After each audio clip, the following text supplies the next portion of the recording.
This ain't good. Which, to be fair, I haven't had any of my party members take that grenade up the ass in a while, so I'm expecting it. We're going to be on a really good run one day, and it's going to happen. I'm expecting it. I'm excited. Splitter, thank you. So yeah, like, obviously Infinite Wealth we're going to be doing a metric shit ton.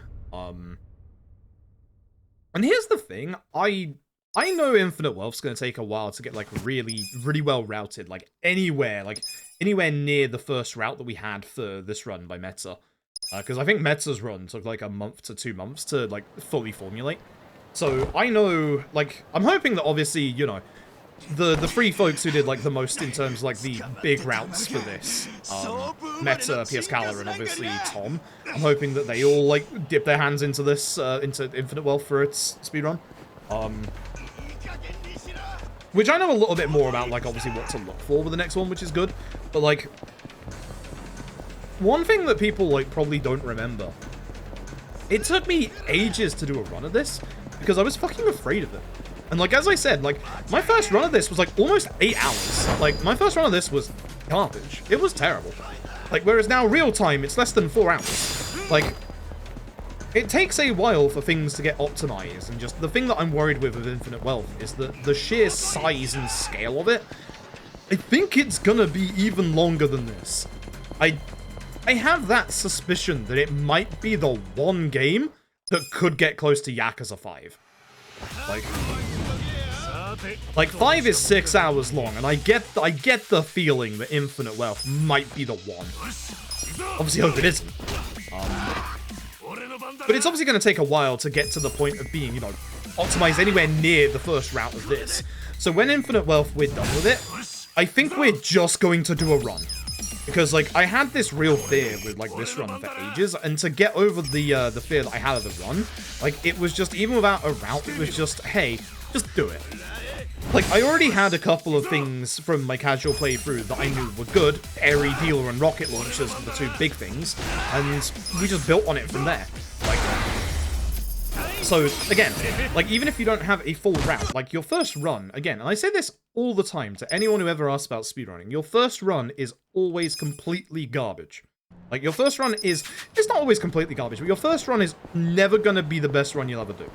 If you always do, like, you know, if you do 2 runs of a speedrun, your first run will be to get your foot in the door, you'll make a bunch of mistakes. Like, even if you practice a bunch beforehand, when it comes to, like, doing the run, you'll make a bunch of mistakes. It's part and parcel of doing speedrunning, you'll get used to it. But your second run is where you will save a bunch of time, because you'll be going back into that run for a second time going, oh, I made the mistake of doing this here, and now I have, you know, the idea to do this here instead, and it's much better. Like, your second run will always save a whole bunch of time. Your second run is always that sweet spot of, oh my god, I just saved how much time? And that's the reason why I did that first run of this, like, that was, you know, almost 8 hours long, was because I just needed to get a run, to get those nerves out of the way, and to just go, alright, I got my foot in the door, now what? And I think my first run after the almost 8 hour run, I think it was 6.5 hours. Like, I'm fairly certain it was that big of a drop. Like, you should never ever be afraid to just, like, dip your toes in. Just, like, you know, like, if there's a route out there that someone's made up, even better, because, you know, you can just look at the notes for that, you can study the run, you can look at the tech, you can practice the tech beforehand, you can do, like, you know, a short little, like, you know, segmented run-through off-stream, and just, you know, make, like, safety saves and stuff like that, or even make safety saves during your first run. And then you can come back for that second run, just, like, more in the knowledge of what you're doing, and there you go. Like, it's so much nicer. Like, it's so much nicer. Speedrunning is one of those things where you can easily see your improvements. Like, there is a very easy, tangible way to see all the improvements that you're doing in speedrunning. It's the same as fighting games, unironically enough. Like, with fighting games, you know when you're getting better. Like, even in, like, the days before, you know, your MMRs or your ranks and stuff like that, it's very easy to know when you're getting better. You can string combos together. You can start beating opponents that you couldn't beat before. Like, it's stuff like that. Fighting games and speedruns are very, very good to just see your personal growth. Same with rhythm games. Like, even rhythm games are the exact same. Like, rhythm games are usually graded for difficulty on their songs. You can easily tell, you know, hey, I'm getting better at this because now I can do this one at higher difficulty. And it's such a satisfying feeling. Like, just seeing that, you know, gradual improvement. That's why you should always do more than one run of a speedrun. Good fight. This is a very good chapter 1. That was almost 420. Rat Racer, thank you for the 7 months. I appreciate it. I'm in philosophical rant mode tonight. What I'm saying is just because I picked Jury in Street Fighter 6 doesn't mean I like feet. Shut up. Fucking Capcom. Fucking Capcom. If my boy Vega was in the game, it'd be fine. But no, my main for 20 years isn't in the fucking video game. Season 2 pass, please. God. Want my claw back. That saying was about 2, makes a lot of sense. Oh yeah, no, it really is. And it also helps a lot if you go through your first run and you enjoy it to the point that you go and like actively look up the speedrun. Like if you're planning to speedrun something, you should actively look at the run anyway and see, you know, what strats other people have found, you know, see if there's any recommendations for like a newer runner, for example, because like there's a good couple of speedruns, there's a lot of speedruns out there where, you know, there are lots of hard strats that might not necessarily be recommended for newer runners. But the nice thing about these games, obviously LED a bit of an outlier being a turn-based game. The nice thing about like the RGG games, a lot of the speed tech that we do is not too hard to pull off. Like most of the speed tech we do isn't actually too tricky to pull off. There's certainly runs that are harder than the others for sure. Again, OG1 and OG2 on like PS2, or you know, subsequently obviously the PS3 version that we use, like those runs are hard. Those runs are genuinely hard. But the stuff that we do in it isn't that hard outside of Shindo skipping OG2, which that does require practice. That requires a lot of practice. Like, literally, like, Shindo skip is, like, the hardest thing that we have to do in the run, and it is literally the difference between one single light punch from victory or not. Thankfully, we have now, like, we actually now have a more, like, what's the word I'm after here? I have a method that pretty much works every single time. Like, pretty much. As long as you don't mess up, or, you know, Shindo's hitbox isn't a pain in the backside. Or you don't mess up getting the heat attack off at the end of the fight. We have a method that just sets it up perfectly. So, even now, that's become, like, a lot more, like, consistent. That's the word I'm after. But it is something that I would also recommend. If you're a new runner, don't fret about not doing it. Like, you lose 45 seconds, but hey, if you get it next time, that's 45 seconds. Nice grip. Unnecessary. We like our unnecessary crits. Get a stun. Damn it. No taunt. Shame, but I am actually quite far ahead at this point, so I can take this taunt. Case on feet skipping Gaiden. Listen, that's to remind me that we skip case on feet. Otherwise, if we skip the cutscene too early, we can't carry on with that chapter.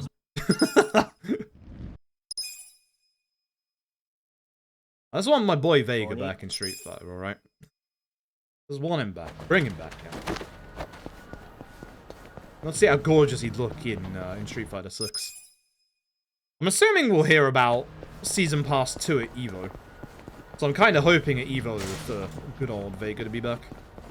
Good old Claw. Because they went hard with the whole, like, you know, World Warriors aspect of Street Fighter 6, so I'm hoping, you know, the other non-representation from the older Street Fighter games gets that World Warriors representation. Thanks.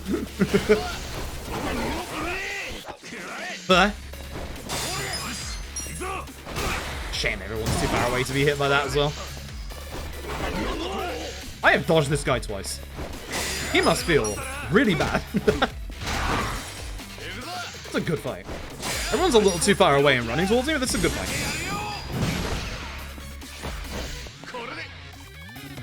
Do you mind? Thanks. Dragon Engine. That's a good chapter 1. We're definitely getting out of this chapter 1. We're like 10 seconds faster than the previous attempt. Okay.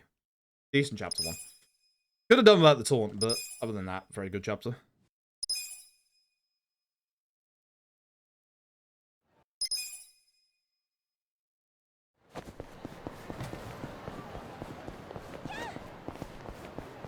I'm not looking forward to being the guy that has to, you know, like help route and do stuff in Infinite Wealth, but yep, that's me. I'm gonna have to do that as well. I joked about this, but the first thing I'm gonna obviously be like trying is Songhee Dealer and also Adachi Enforcer. Like, does the old stuff from this run work? Yes or no? If yes, is it better than the new stuff? That's a big question. And I think that's just going to be the thing, is that with the sheer amount of, like, new jobs and, like, you know, new everything the Infinite Wealth has, I think it's just going to take a while to figure out, you know, what's great and what isn't. Like, it's very obvious if you play this game and you stumble across them casually that, you know, Enforcer for Adachi is busted, and Dealer for Eri is busted, and rocket launchers do 2k damage. They're great. Like, it's very easy to see that kind of stuff. Like, but it's more like, you know, what's Ichi's job gonna be? You know, is Ichi gonna be support in the run again, like he is in the any percent for this? You know? Or is somebody else gonna be the support character and Ichi is the damage dealer? You know? Stuff that we're not gonna know until, you know, the game comes out. Good fight. Hey. Nice. Nice. Unnecessary crits. Nice. Appreciate that tag. This is actually the second time we've got to Chapter 2 today, so we're actually not doing too bad today. But this one is, this one's markedly better than the first one. So, it's good. Like that. When we get the game, that's the first thing I'm doing. Figuring out how much, like, you know, like, bond level I need for Jungi Han to be a cowboy, and I'm doing it. I'll be testing whether the bond giving glitch works in that game as well. I don't think it will, but I'm praying it does. Trouble is, I think RGG are very aware of the LAD speedrun, so I don't think it's gonna be a thing.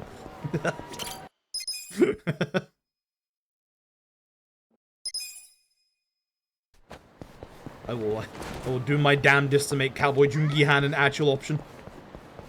Much in the same way that I want, like, you know, our boy Zhao to hopefully be an option in the speedrun. Songhee would be great, you know. I'll try and find a way. No guarantees, because there's definitely one party member already who looks like obscenely fucking busted. And yes, his name is Kiryu.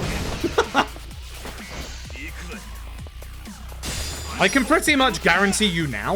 Obviously, I think RGG are gonna do, you know, the RGG thing of having certain party members not available at certain parts of the game. I can guarantee you every time Kiryu's available, he's in the party. And I also do not believe we change his default job. The only limitation is the fact that obviously, like, the default job can't equip weapons. So I guess it depends on, like, the late game scaling compared to everything else. But, like, even from the demo alone, when everyone else has better weapons, he's busted. Like, he's very busted. And obviously, like, with the demo, you have to take a grain of salt due to the fact that, you know, everyone's gonna have, you know, equipment that's better than you have at that point in the actual game itself. But the fact that Kiryu doesn't equip weapons and his damage is better than, like, everybody else... Boy. Boy. Man has an opportunity to be real fucking busted. So I'm pretty confident. Any, like, especially early game, anytime he's available, I am very, very confident that he is the option. I'm also kind of hoping that they do an RPG trope that, like, people either love or hate, splitting your party up at the end of the video game. You know, you get the opportunity to pick who goes where. Like, you know, the Final Fantasies absolutely fucking love doing that. You know, from your older school Final Fantasies 6 and 7 to, you know, certain newer ones, like, older RPGs fucking love doing that. I would adore if Infinite Wealth did like a Yakuza 0 thing, where you had Ichi's part on one side and Kiryu's part on the other, and you got to pick and choose who went with you. I would adore that. Like, you have no idea. As a speedrunner, would I enjoy having to figure out how the fuck to, like, equip 10 different people? God, no! But I would love it. I would very much love it. I'm actually, like, really hoping something like that does happen. Because Because we know they're going to be controllable at different parts of the game, but I mean for the end. Like, I'm excited. I'm so excited. It's an old RPG trope, and I like it a bunch. You know? It helps you make use of, like, all of your party members, and that way I can feasibly get Zhao into the fucking speedrun. I'll find a way. I'm just really hoping that in Chapter 1, like, a slightly drunk Itchy stumbles into Zhao and they go out for a buddy-buddy night out and we get into a few fights so that I can use Zhao in the speedrun. Like, even if he turns out to not be great in the mid-game, like in this run, just that way we would be forced to use the guy. I want to use Zhao, let me use Zhao. Please, I'm begging you. No, stare down, fuck you. Thank you. Ooh, bleed bad. So anytime you get a damage debuff on you, it takes a couple seconds, or it takes a second to get back to your turn. Nice crit. As long as we don't low damage roll, we could actually finish this fight here, and that'd be a turn early. Which ain't great with the bleed, but it would be good for the fight because of that. Good. This is a pretty spicy chapter 2 as well. That's a good question. That's actually a very good question. You'd probably get, like, the normal, like, you know, Yakuza members, like we're obviously fighting, like, in this bit. Because they've done it in this game. Like, again, look at all these fights we're in right now. They're just normal enemies. Unless you're doing, obviously, the enemy randomized, but, like, they don't change in this part. So you could easily do that with Kiryu as leader. Easily. And you could set up for, you know, good old Kiryu versus the Tojo clan again. Or whoever the fuck is ruling the Yakuza at this point. Good, I was a little worried about the teleport there. LJ. Oh yeah, like, and I'm at first I was like happy that, you know, we weren't blurring the line between main series and Judgment, but like after Gaiden, honestly, I don't mind it that much. And I think that might be, if Kimutaku doesn't want to come back for a Judgment 3, if that's the way that the series has to evolve to, you know, survive and be its own thing still, I'm okay with that. The Judgment games are fantastic. Like, it's Aizawa. Oh, God.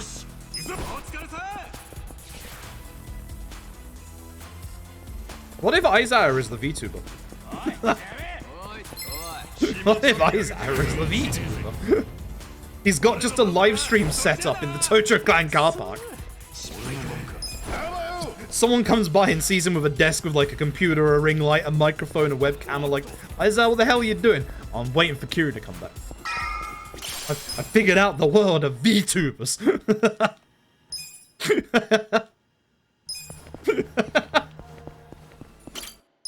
I've waited so long, I fell down the rabbit hole.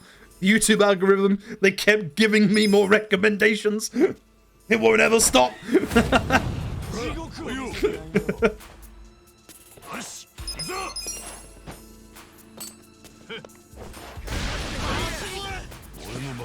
Again, I'm just gonna do a fashion race, I don't have any problems with. Taven Infinite work does work the same. And yes, it is easier because you can control your positioning. It's funny, it's like we know that because there was a demo of Infinite Wealth that came with Gaiden. Wow. I'm fucking stunned. What a shock. It's almost as if I've done a lot of testing on this already. Whoa! Shocked, I tell you. That could take the work? Yeah, I wonder about that. Like, I genuinely actually wonder about that.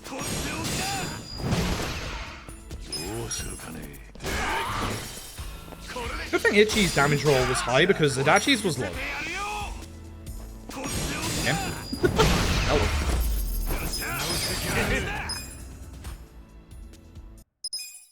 No idea, Rusted. I assume you're talking about the story trailer, the story part, which if so, don't talk about that part. I've not done that part of the demo, and I don't want to know about that part of the demo. Very much not going near any story stuff, same as with the new trailer they released. No thank you. No thank you, no how. I ain't watching that shit. I was warned it is big and spoilery. So I fucking refuse. Anyone talking about it's getting a ban. I mean that. You also aren't going to get a chance to come back. That's crap. If you have done it against this guy, that would have been nicer. That unbucky trailer? Yeah, no, I am. No, I very much am. That's why, again, it's kind of a harsh stance, but if you talk about it, you are getting banned. As simple as that. Like, you can call that harsh. Yes, it is. I don't care. Like, the Summit trailer itself was too fucking spoilery. Like, I watched that one because we obviously watched it on stream. That one was too fucking spoilery. And now people are saying the newer one is even more spoilery? Yeah, fuck that. No thanks. No thanks. I'm good. Like, as a streamer, I want to entertain you and I want, you know, you to... Woo! Hey, here we go. You know, I want you to see my first genuine reaction to stuff, which, you know, I can't see my first genuine reaction to stuff if I get it fucking spoiled by watching a trailer. Don't taunt me. You ass. That sucks. This might be okay because of the positioning, because obviously one's behind me. And again, I'm so sad that's not proper glass to, you know, just, like, actually hit him into the glass. If he knocks me out of the... Yeah, I was gonna say, yeah, that's the issue. That's the reason. Like, if he knocked me out of the taunt, I would have gone for him next, because he has a chance to retaunt me, because he hasn't casted it yet. Fucking A. And that way, if this guy somehow does taunt me again, it's only one hit to kill him. Fucking A. Good thing we actually level up for this fight. Terrible fight. That fight almost ruined this entire chapter. Such a shame. This was such a good chapter. All the way up until this fight.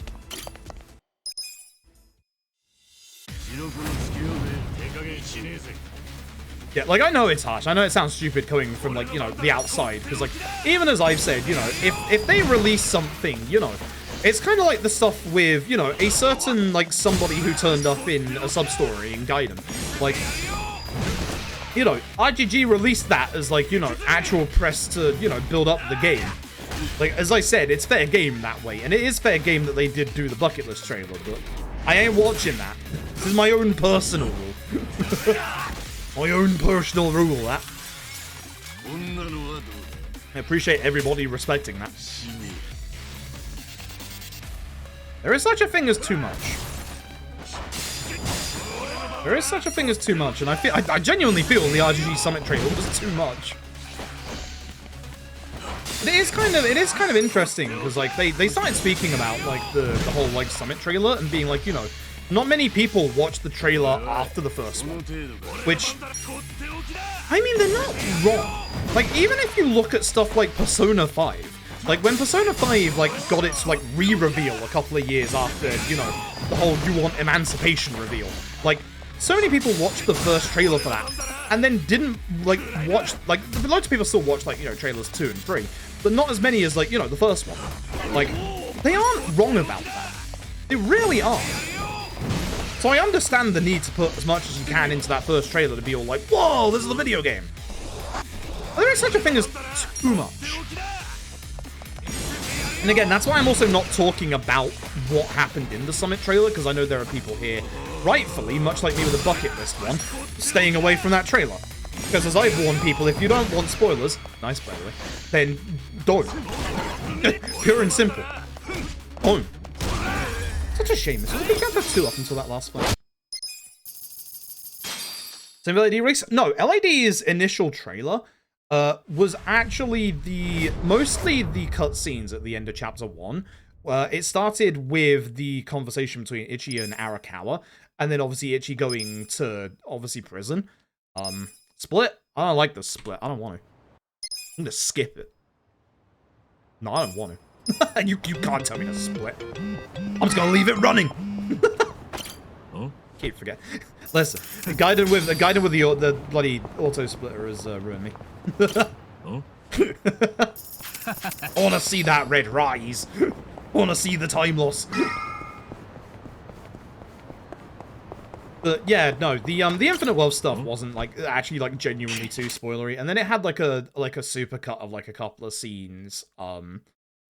One of those scenes was literally Jungi-han, which that was kind of the big scene that most people watching that trailer were like, excuse me, what the fuck? A man's dead. What the fuck do you mean, Jungi-han? Why has he got 2 fucking guns and why is Ichi wrestling with him?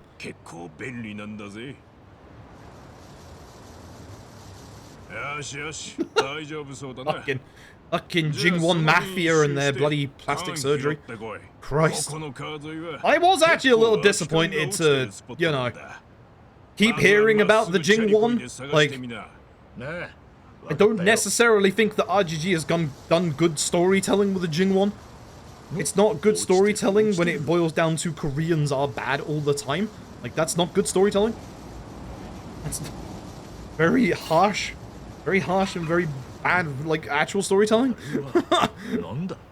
But yeah, it had a supercut of scenes like, you know, Jungi Han, the explosion, like, when they were running at the docks at the end of Chapter 5. Like, it barely had any, like, actually, like, properly, like, spoilery scenes.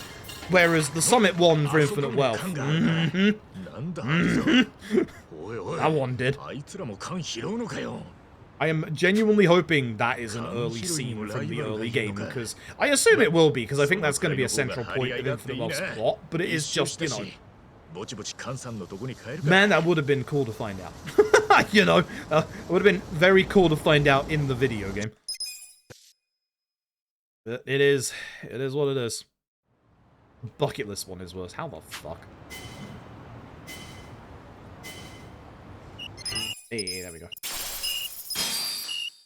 Alright. Let's have a good Zeng fight like we did earlier. That'd be great. That Zeng fight earlier was very good. Very much like a good Zeng fight right now. Stun would be great. Yes. Yes, good. Good. That's exactly what I'm after. It's also, like, it's also wild if you think about it. We're almost a month away from Infinite Wealth. We are 1 month and 9 days. That's soon. That's real soon. Might reapply the stun. Try and keep him stunned. For sure.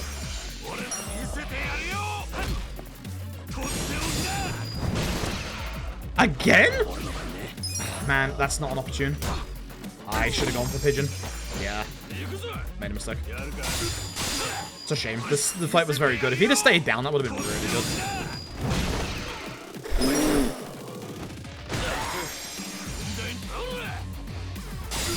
You had to wake him up, Nanda. Hell, this does happen from time to time. I had a chapter 1 where every single Tenacious Fist, bar 1, was a stun. Like, it does happen from time to time. It's exceedingly rare, but that's what we like to call a get-fucked Zeng fight. AKA, God, that was a good Zeng fight. Yeah. Percentage chances stun, it's something like 20%, but it's lower for bosses, so I don't know what it is for Zeng. I don't know if Zeng has the normal, like, stun percent, or whether it's lower like a normal boss's. But yeah, it's normally like 20%.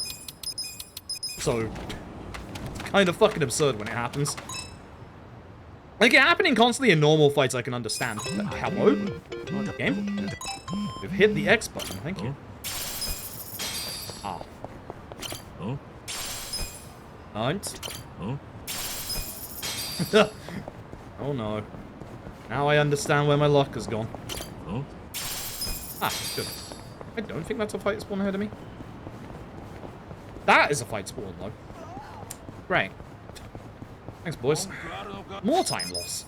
Time loss to the vending machines. Time loss to this. Fantastic. You know how we had a really good Zeng fight? Yeah, all that time is gone. All that time is just disappearing fast.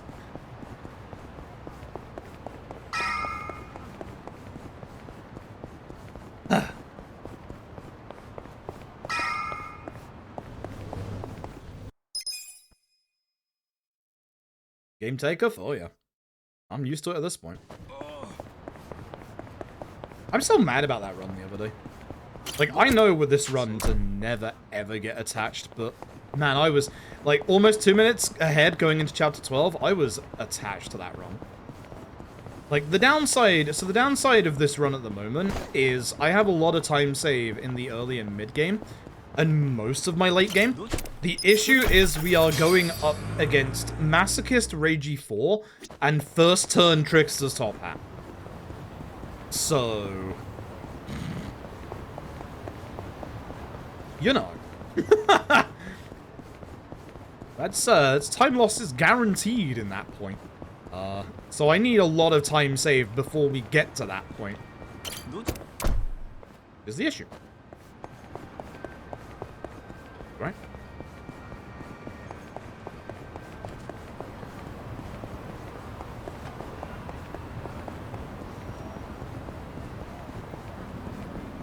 Please. Good.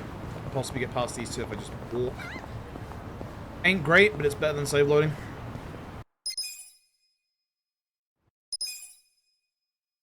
Would have got a bit closer than that, but that's fine. Number first, please. Ah.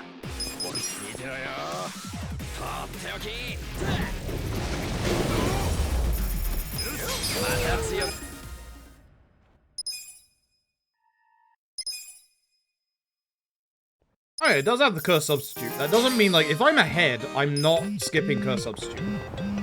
Like, I vehemently refuse to. That's probably the one upside to the PB, is that Jungi-han did die. So I did have to spend a little bit of time rezzing Jungi-han. Although, even with that death and rezzing Jungi-han, it was still a gold split for the finale. So, I did have good crit game in that fight. Man, the bad spawn again. Come on. If this is a bit further back, you can actually walk on the left-hand side and not have to save load. But... ugh. Oh well.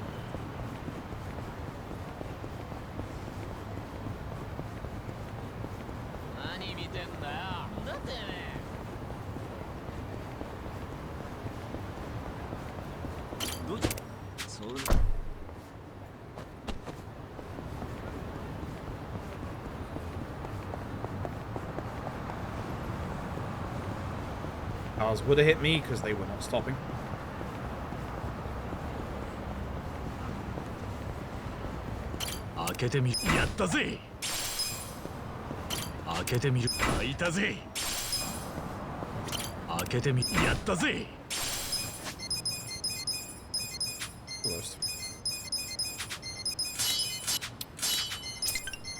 Yeah, you see how my menu slows down when I make like one mistake? Hate that. That's one of the worst aspects of my game, is that like when one of my menus messes up, I lose time. I just slow down until I can get back to the menu that I know. Really bad. Need another cup of tea. My nose is getting all congested again.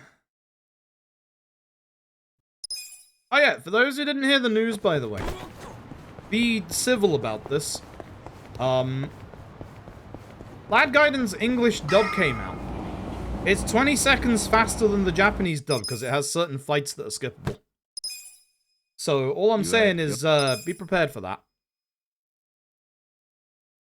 You can dislike it and voice your dislike about it, but be civil about it. Yeah, unfortunately, that is the reality. Good grenade.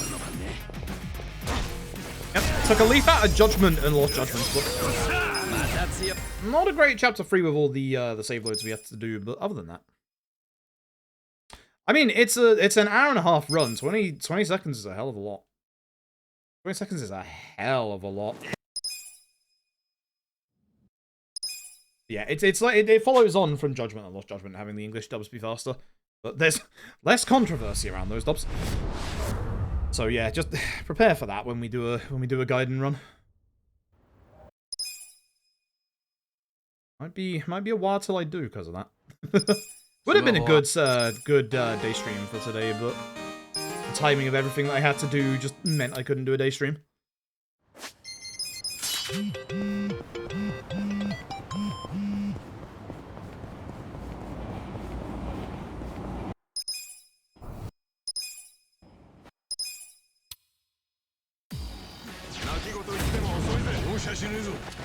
Hey, good old chapter 4.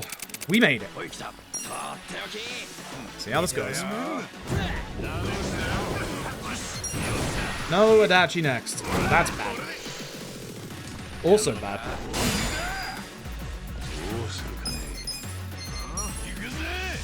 Should be all three at least. No. Oh, that's garbage. That's very garbage. I should have used Pigeon Raid on the big guy. I know this guy will die to that, and I know this guy will die to Ichidachi. Garbage. Hey, it has started badly. It has started very badly. Like an extra 10-15 seconds onto the time we currently have. Alright. Fingers cold? I think they are.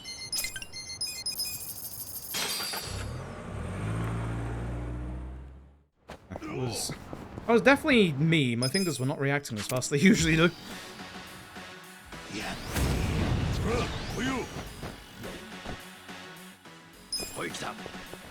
Goodbye, Abe! Who unfortunately went first in the turn order. Hit you to get rid of you so you don't have a turn. It'll just be Itchy after Namba. I'll just do that. Great, not too bad. Not too bad. Gotta get the safe, idiot. We do need that. We very, very much need that.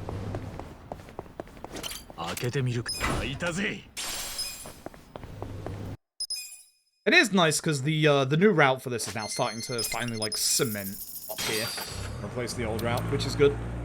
So bloody long enough.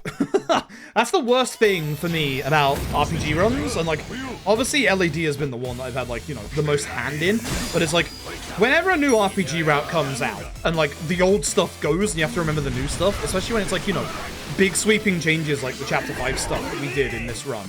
Like, oh, it's so hard to remember the new stuff. Thankfully, this is a good fast fight. We had a good turn order. Oh, and an odd stone. Hopefully the run continues. That's how this chapter goes.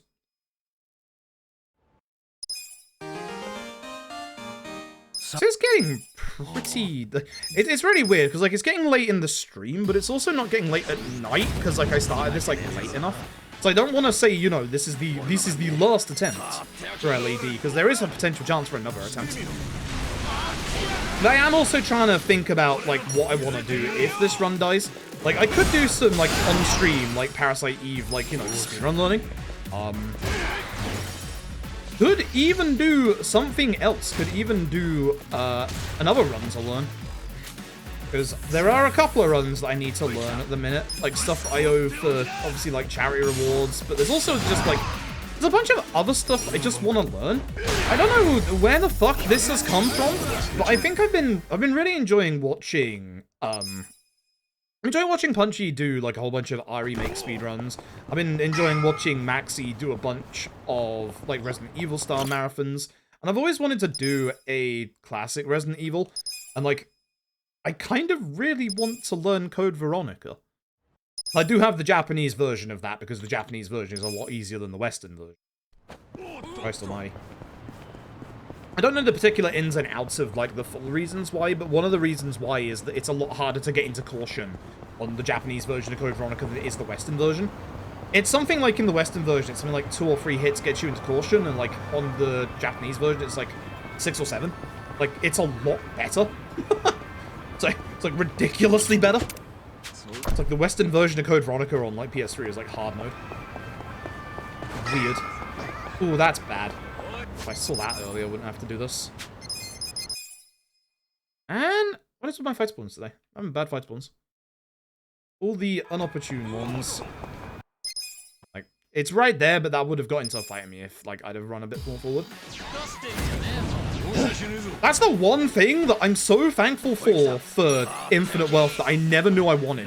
The fact that fights are going to have a marker to show you how much aggro there are on, like, the actual enemy fight. I never knew, like, I actually wanted that. It's something that I'm so happy is in the game. And it does confirm, like, what I've been saying about this game the entire time. Like, it works exactly how we've been saying it for the past few years. Like... It works exactly like how we thought it did. So that's honestly really nice. But it's gonna be nice to have, like, a visual, like, confirmation and not have to, like, wing it sometimes. So I was trying to run into the middle of the road. Stop that. going over here. Leave me alone.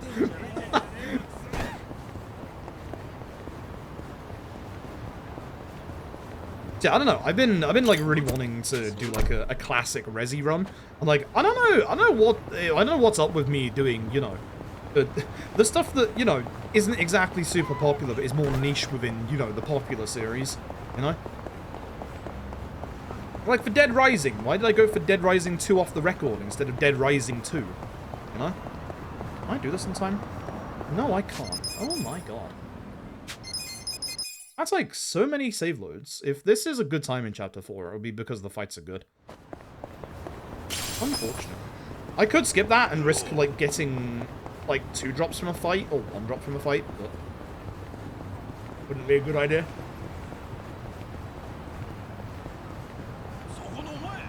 I was really worried that van was going to hit me because that would have been a fight guaranteed if it did. Counters have been rough. Counters have been very rough today.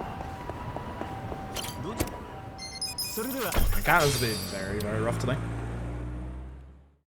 It's one of those days. Those days where I get a whole bunch of encounters that I can't do anything about. So, it is what it is. It is what it is.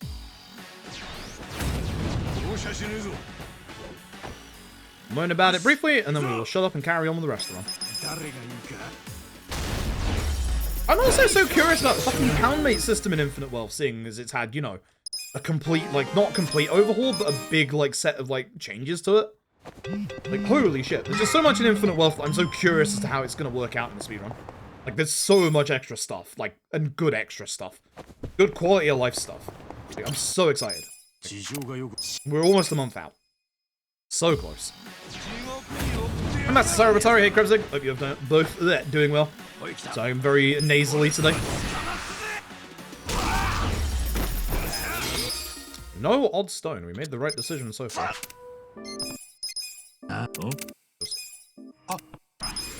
Definitely made the right decision so far.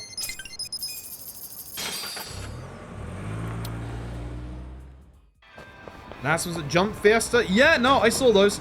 One, super happy, you know, Rize's arc is getting a movie. I've seen a lot of people pissed that Rize's arc for the Chainsaw Man's going to be a movie, but at the same time, it makes sense. To the anime-only watchers, just trust that it makes sense. The pacing of the rest of Part 1 in the manga, it makes so much sense for that to be, like, of next season 2. And if, like, Rize's arc was, like, part of the actual season, it would end in such an awkward place. Like, but doing Rize's, like, arc as a movie into, like, say, another season to finish Part 1, that makes more sense. Like, just pacing-wise, it makes way more sense. Like, way more sense. Like, I know there's a lot of anime-onlys who are like, you know, gotta hate Demon Train for starting this, you know, arcs as movie thing. In this case, it works. In this case, it works well. But I'm happy. I'm so happy. And it is like the last time they can get away with doing a movie for the material that there is. Ooh. Ooh, is this potentially still a actual survived... He pushed me away. Well, I'm not killing Gondara with, like, a Reckless. I'm just gonna do that. Thanks. I perfect guarded that. I wouldn't lose time. Bad Gondara fight. I've had nothing but bad Gondara fights for ages. Okay, so we did get our old stone. Okay, so that means I can skip the old stone in Saber HQ. In about 5 seconds.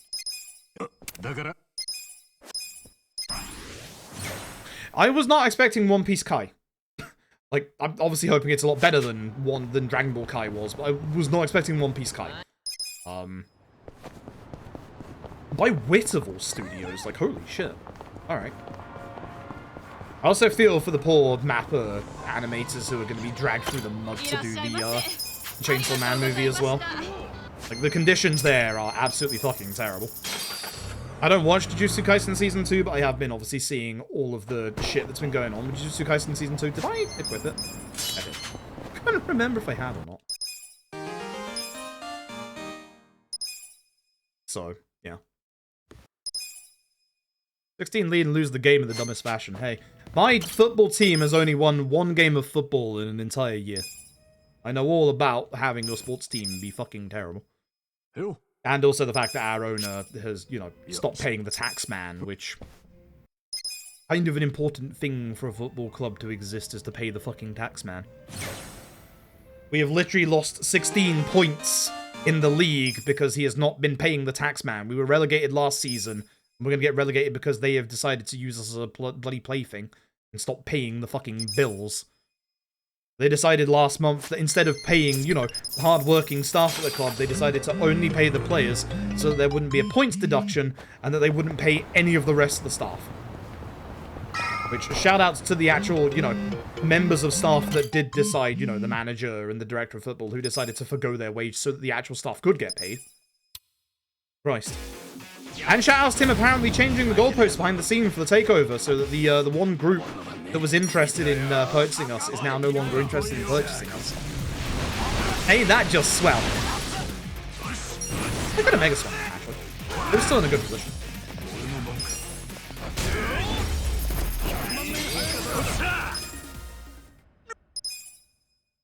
I would not complain about the quality of Jujutsu Kaisen Season 2, considering the shit the staff are getting put through.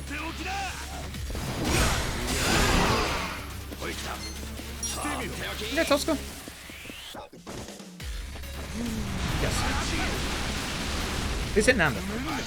Yeah, it actually works as well, because it actually should still have a good triple lineup. Good shit. Good shit. This is a good fight. The ideal there would have been it actually before Tosca, so he wouldn't have got to go, but this is still good. Still very good. Alright. Get to the RNG part of the chapter. Here we go. It's still very, very good.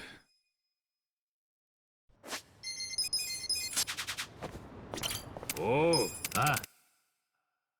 Chat, you know what I want to do speedruns of again? Live Alive. I started dabbling in it when it first came out. I dropped it because I got really busy, but like I really want to like go back to that and just dabble in runs of it. Please! Fucking targeting system. I hate this game. I can't even go for the normal guy I go for because he's just going to get interrupted by every enemy in the planet. Oh my god. This fucking sucks ass. Itchy going last is fucking terrible. Didn't even get the bonus.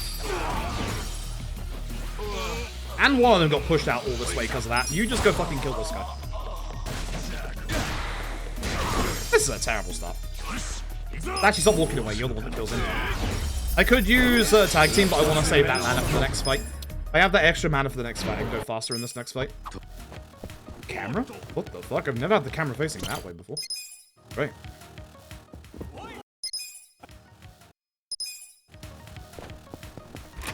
I'm gonna say something controversial. I've been saying this in Season 1. Jujutsu Kaisen is mid. Like, people like it just because it has, like, you know, flashy effects and has a bit of a budget behind it. It's not that good.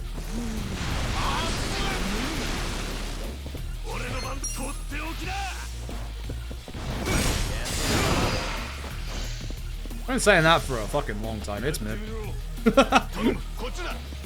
I really dislike it. If you like it, like, honestly, like, genuinely good for you. But yeah, for me, it's just mid. It's terrible. It's a good triple right there. Look at that.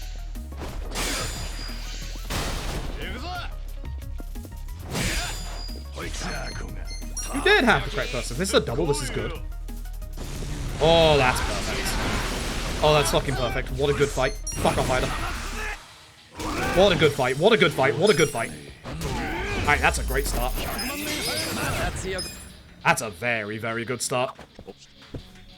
That Adachi Reckless was just beautiful. Alright, that's a great start. That's the kind of stuff I need to see from this set piece. That's a very good start. Excuse me. I've actually been, like, I actually read through, Dan to Dan after it got announced as like an anime adaptation, and like honestly that is really good. I've been really enjoying it. It's really, really good. I think that has the chance of being like a very, very, very popular anime. I think that has like a very, very high chance of being super popular. And I actually like fully trust the studio who like have the rights for the anime as well. I think it's going to be very good. It's going to be very, very good. People are gonna like it.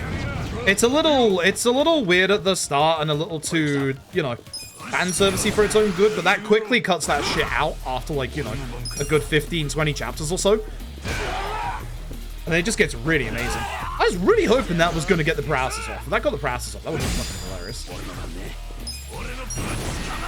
Wouldn't have been good. It would have potentially interrupted the HP threshold here.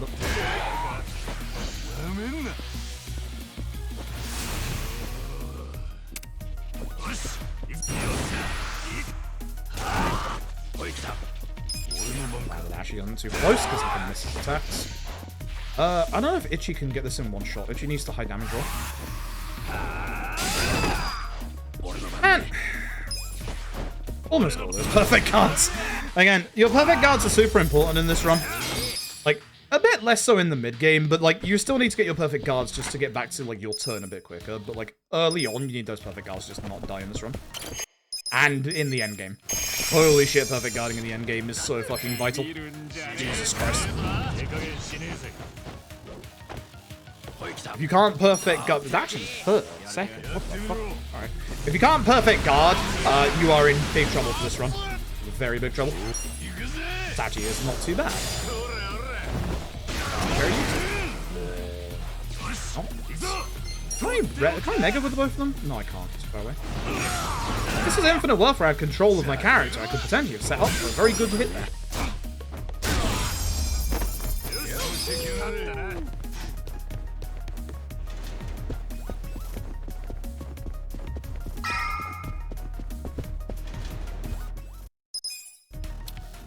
Bit slow. It's fine.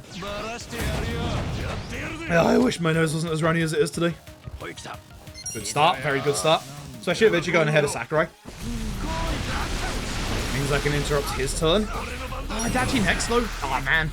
That's that really rare opportunity where I want to fucking do the opportune on Kikagawa, but it's better to get rid of it.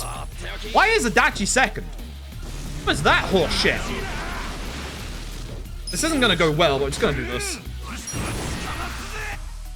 The real key there is getting off tag team. Which, if I can just get to Itchy's turn, we should be good. Itchy should do enough damage here. Weird fight. Good fight. Like, actually good fight, but weird fight. I think Adachi go ahead of his turn order is so weird in this place. If he could go first in the next fight, that'd be great. Like actually, genuinely. Adachi first in the last fight is actually a very, very good thing. It is exceedingly rare.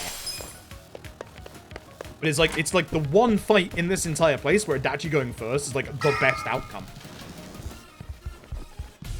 Like, you can save so much fucking time and effort just having Adachi go first, and it's just random. Adachi should never, for reference, Adachi should never be going first in these fights. The RNG is a suggestion. The RNG stats are the same every single run, but it's just got a randomized aspect to it. Like, there is some calculation with, like, everyone's job that causes the agility roll to be randomized. We don't know what those are. It's kind of fucking wild. You react to what you get given, and by God, I hope I get given Adachi first. Considering I've been getting him a lot. I'd take Namba, Adachi, Itchy. That'd also be good. Because Namba first is good because we get Pyro Belch on both of them. Ideally now, Adachi will go after Ida. Hey, good positioning as well. Do like that. That's gonna get both of them. Oh, great. Maybe a little moments, appreciate it. Nice, nice fucking crit. I'm actually gonna go Kasiyama. I think he got dice to burn. We'll see. He got dice to burn. That's really good. That's really good.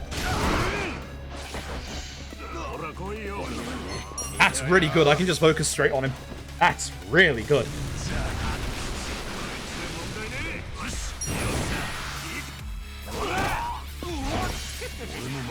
Option. Come on, Adachi, please.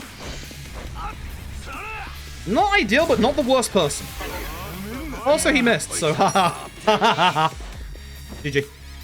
Good fight. Very good fight. Very, very good fight. Absolutely beautiful fight.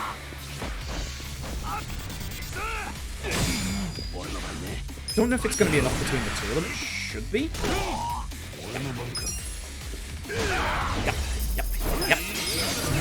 Good fucking fight. Very, very good fucking fight. Very, very good fucking fight. Alright, this run continues.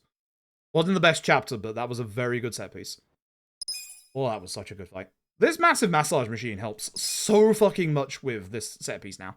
Like, we just have more consistent damage coming out from Itchy, and it's high damage as well. And then obviously if Itchy gets taunted, you still have the chance to paralyze bloody Kaseyama. And if that happens, that can just save you a bunch of time as well. If he gets paralyzed, he can still, like, Itchy can still set up for the knockdown, even if he's taunted. Massive massage machine is a game changer for this chapter. It's so good. I hope you're doing well, Panda.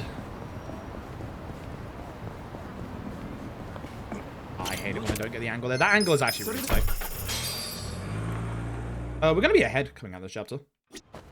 I don't think this is a gold, because my gold in this chapter is, like, really, really good. But, yeah, it's not. But, like, that's close to my gold. That's a very, very good chapter. Like, some parts of that weren't great, but, like, the end set piece was so good that we just saved up a bunch of time. Ugh.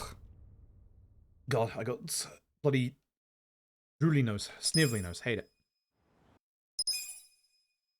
I don't think I remember the last time Kikagawa died to fucking burn. Like, that was so nice. Like, I could just, like, ignore him and just take care of Kaseyama. That's how we were able to save so much time. God, what a good fight. What a good fight. Now here's Zeng to fuck it all up. I know it's gonna fucking happen. I've done this run enough. Throwing in Mahjong, typical Sunday.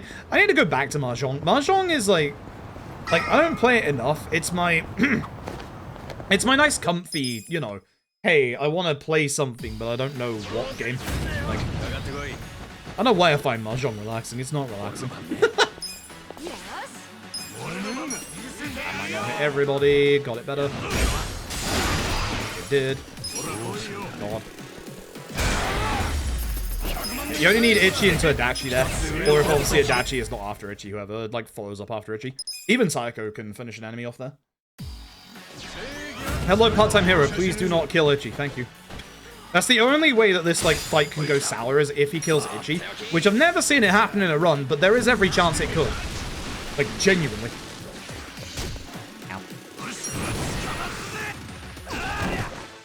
Ooh, the opportune attack! Hell yeah! Super rare, usually goes ahead of Itchy. Now we just need Itchy's turn.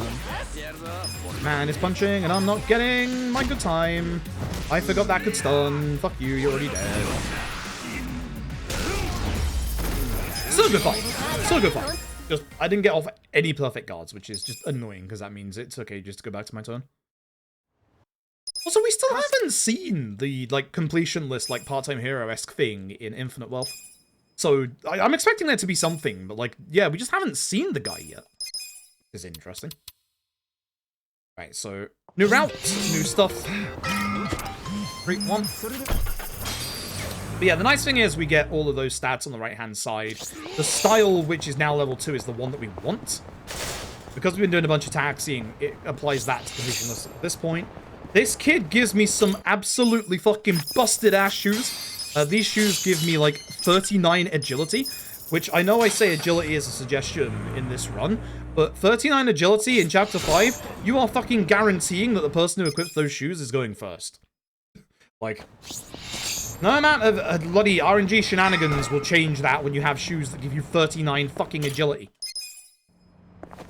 Like, these are, like, some of the best shoes that you can actually get for agility. It's kind of wild, and you can just get them this early. Thank God for that. So now Namba definitely goes first, which good. I gotta set people on fire. Huo and Guo. Am I? I think I'm getting a little sick, which is unfortunate. Huh? Hey, remember that time I said, you know, Namba's always going first? Haha, told you. I really wanted to hit the guy on the left a bit more than twice, which is a bit of a worry. He's gonna have to get hit with a reckless because of that, and he ain't gonna die. Nice crit, good attempt. Okay, he'll die to burn. I think we let the burn kill him because there's too many alive. Game? Thanks. Except for the hook. Okay, Itch takes care of Thing, or Kong, and Itch takes care of the other one. Like it does nothing. You're far away, so I'll take care of you with Itchy. Please don't get hit on the follow through. Thank you. Good. Fight over. Fun. Still ended at the right time, but it just wasn't a good fight. I do not like it when two of my party members spawn in front of me. I am trying to walk up these stairs. Please be considerate. Thanks. Alright, so Psycho leaves, but only for like a couple seconds here. She'll be back in like a very brief amount of time.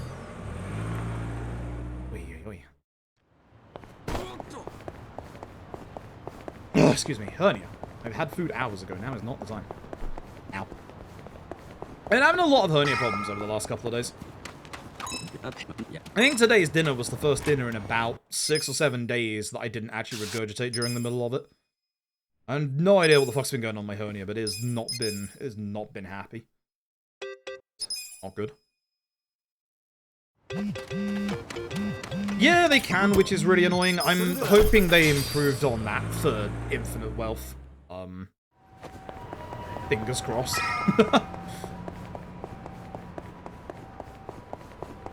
Because, like, I don't think we're going to know a lot of the oddities about Infinite Wealth until, you know, we actually get around to playing it. Hey, I'm having a good run. Don't fuck it up. Alright, good start.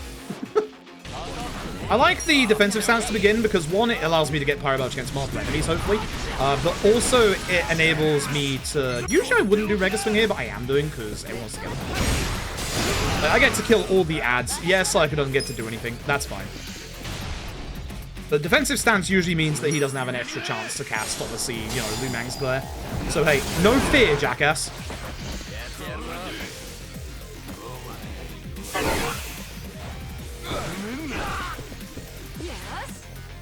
My two big damage dudes. Neat. Good. Great.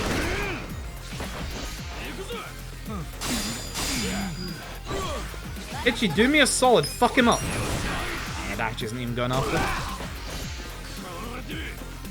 It's fucking late for that. He's getting out of that fear next turn, jackass. Oh, bad Zeng fight. Terrible Zeng fight. God awful Zeng fight. Gotta wait for Itchy's turn.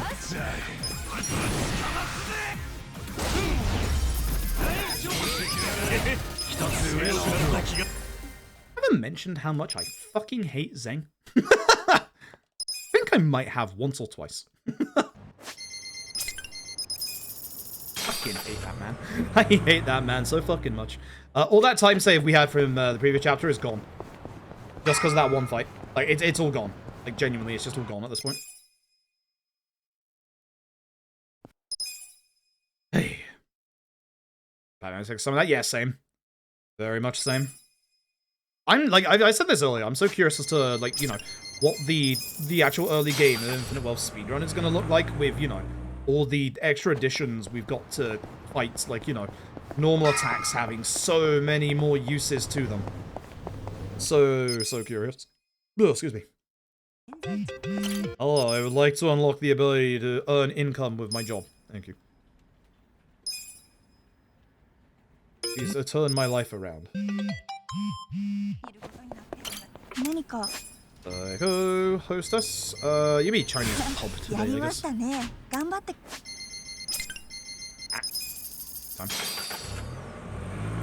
It's a good ability, yeah it is. Thank you for helping monetize my life.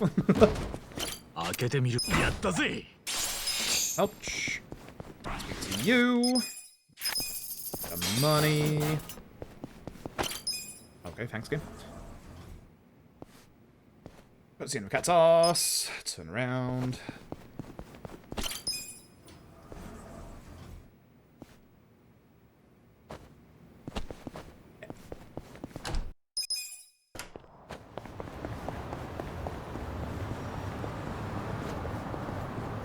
Why that didn't connect to me? 3, 1. 1.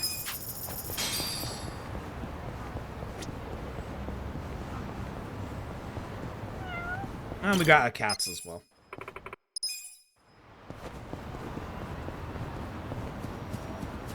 Yeah,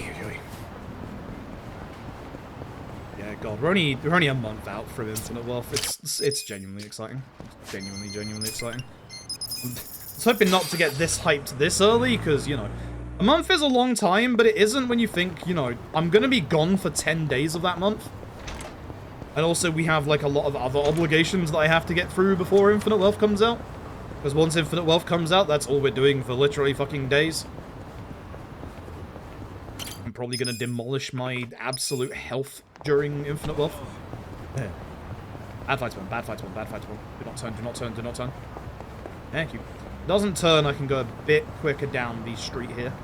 I have to get as close to the vocation school. Good fight spawn. No. No.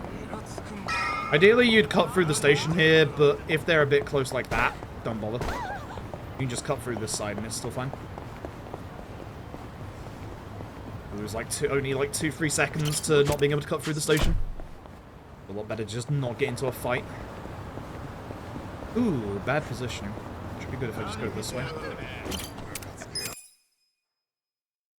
I hate trying to get that. I hate trying to get that one there when the enemy spawn is too close. When it's the end of the chapter and you need to get into a fight to get Gary off cooldown, that fight is perfect. But at this point, that fight is scary. So if we could get that later on again in like 20-25 minutes time, that'd be great. That'd be actually great. Why Itchy wouldn't like hard turn there, that was weird. Cap statue. Cat was down here. That was a nasty fight spawn that occurred behind me. I was watching that minimap.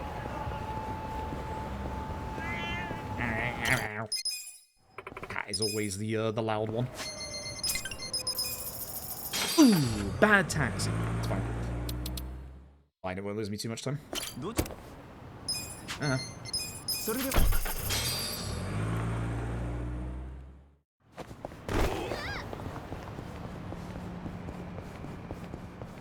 It's gonna be hit by cars outside of encounters. That'd be interesting, but I don't know what purpose that would serve. Like, I don't know if they would start with less HP. That's probably, like, way too much to program. Skills. Whoops. Psycho Sparkling. Here, Psycho gets... Yep. And why I blanked on that for a second. Weird.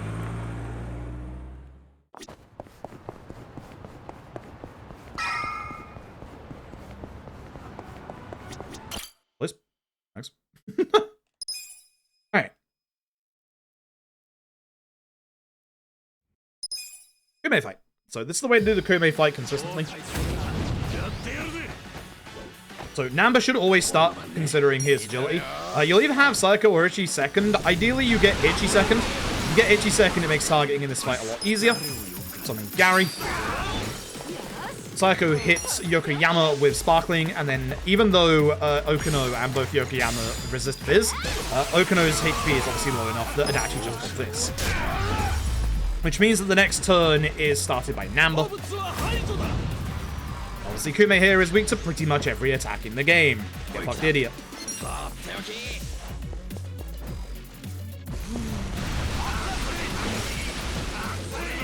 Usually you don't want to use your essence attack in this fight because it can miss, but I'll do it. Oh, right, I need Namba. I need it actually on that one.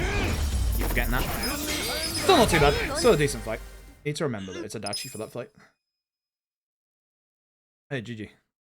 That's the easy way of doing the Kume fight. The Kume fight, like, that is consistent every single time, like, with the setup we have, which is nice. It didn't used to be consistent, but now it is very consistent.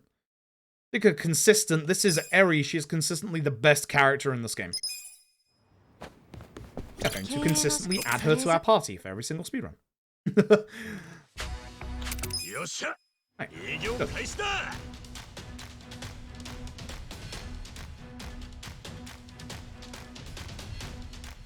Oh, dear, oh dear. So now we get the business minigame. We don't have to do much in the business minigame. So I'll probably let the ads run, because they're going to run in like 5 minutes. So I'll play them when we get back after the first shareholder meeting.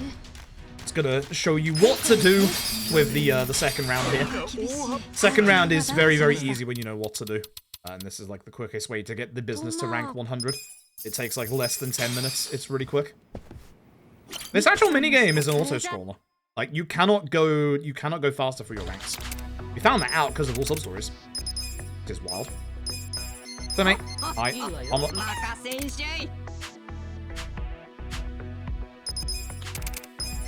Sack you, sack you. 1, 2, 3, 1, 2, 1, 2, 3, 1, 2.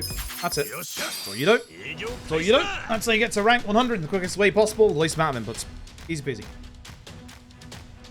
Easy peasy. And then next up will be the shareholder meeting. Which again, nice and easy. I'll show that off for the ads play, which is good.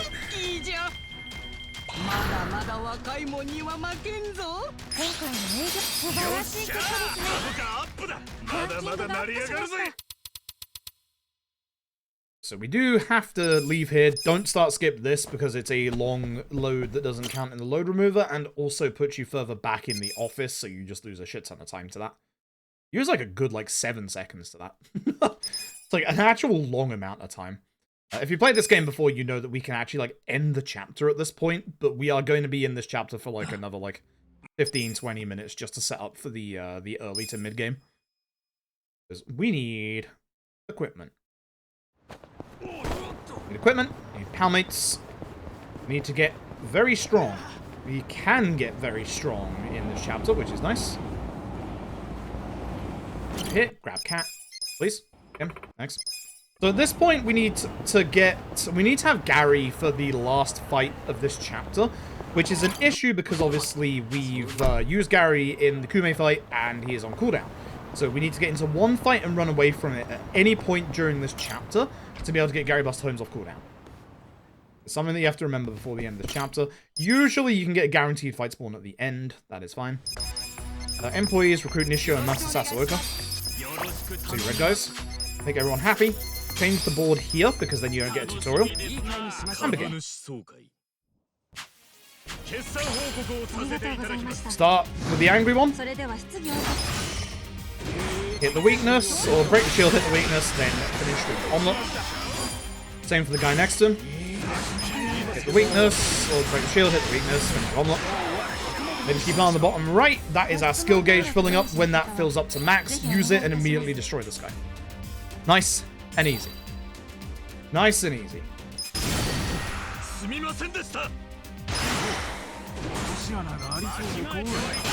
this time you want to use Omelet into Nishio. Reason being is the Omelet raises the damage track up to 1.25, and that's just enough for Nishio's persuasiveness to be able to take him out. That saves you from having to use Omelet 3 or 4 times depending on whether or not he was shielded.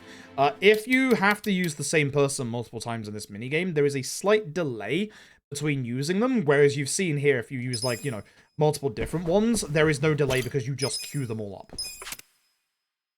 At this point, we just go through this and hope for as few pop-ups as possible. That is the business minigame. So the ads are going to run. Yeah, you're not going to miss much. I'm just going to be holding R2 during this bit. So, see you in 2 minutes. This bit is perfect for an ad break. Nothing fucking happens.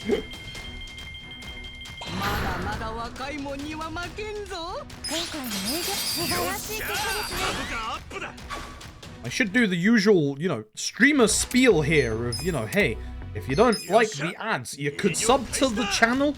20% off. 20% off? The Christmas, thanks, Twitch. 70-30 would have been great.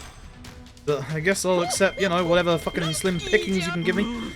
You could also get, obviously, Twitch Turbo, which gets rid of ads all over the site and gets your, creators the actual ad revenue that you would have seen. Or, you could get ad block. I'm not supposed to tell you that. You could just get ad block. I don't care. I should care. I don't care. So we have a channel point reward of just get ad block. I don't care. Get fucking ad block. Chat loves to spam get ad block when we run the ads. Because get ad block. Doesn't get you ad block, it's telling you to get ad block.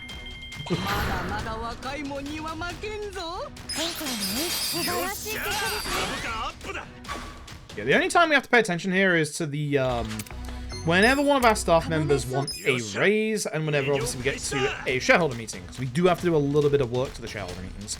because we can go much, much faster at them these days. As I said this earlier, I know what the fuck's happening to my hand. It's still bad. It's also starting to lump up a little bit, so I'm a little worried about that. I think it might be doctor time. I gave it a few days while using good old pseudo cream. It has not helped. I believe it is now doctor time. Yang is genuinely a decent guy if you can get him for... don't dismiss. 1, 2. 1, 2. 1, 2, 3. 1, 2. Everyone happy? That was a bit scary. I fucked that up. Quick shield. And then omelet by 3. So now you can see how slow this is when using omelet multiple times. Compared to like using, you know, different people. Like so. Quick shield. Weakness omelet. And quick shield. Weakness omelet. You can see that when using multiple people, it's so much faster than using the same one. But we do that there, so, you know, we don't have any waiting. It was really cool getting my skill at the exact same time there, because that sounded really, really sick. Sounded really fucking sick. This has been a good business minigame so far. Like, there's been very, very few pop-ups. This is very nice. This so far very much fits my description of very good business minigame. This is actually going very well. This is going a lot faster than it usually does. Which, hey, we'll take that. Either way, while you all are here and while I'm not exactly doing anything in this run, anybody got anything fun and interesting they're doing for fuck off now, Mr. Tatsu? You're not invited to Christmas. Anyone doing anything exciting for Christmas? It's kind of coming to the realization that, you know, this will be the first Christmas without my grandma once again. Fuck cancer. Say that every single time. Fucking man, if Tatsu ain't invited to my Christmas, the amount of times he interrupts me in this minigame. Same with Home Run Takashi, I hope he's playing baseball on Christmas. When you get to like rank 117 and to 116 here, you know you're on the correct track here. It's actually not a bad business section. It's visiting from Florida, nice. A bunch of nothing for Christmas, nice. The painting station, something really crimbo thing for you otherwise be home watching Twitch. Fair. I'll be around. I'll be around, you'll see me on Twitch. Like, I won't be taking any time off.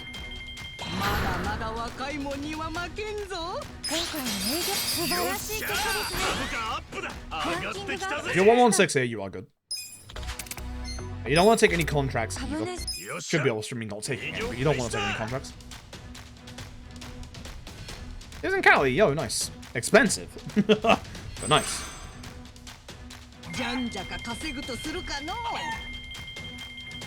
It's kind of sad. I'm like looking back on Christmas this year because obviously not having my grandma. What we used to do when I was a kid is we used to actually like travel to, because we lived in Reading, which was like, you know, one train stop away from London. We used to travel up to London like every Christmas, just go and look around. I'm gonna miss that. Okay, you get a upgrade. God, this. Could you stop doing a really slow menu, my dude? Thanks. Thanks. I'm gonna start with Jesse because I always get worried with Jesse, but it should be fine. That's triple timing right there. Quick shield. Ishio timing. Quick shield.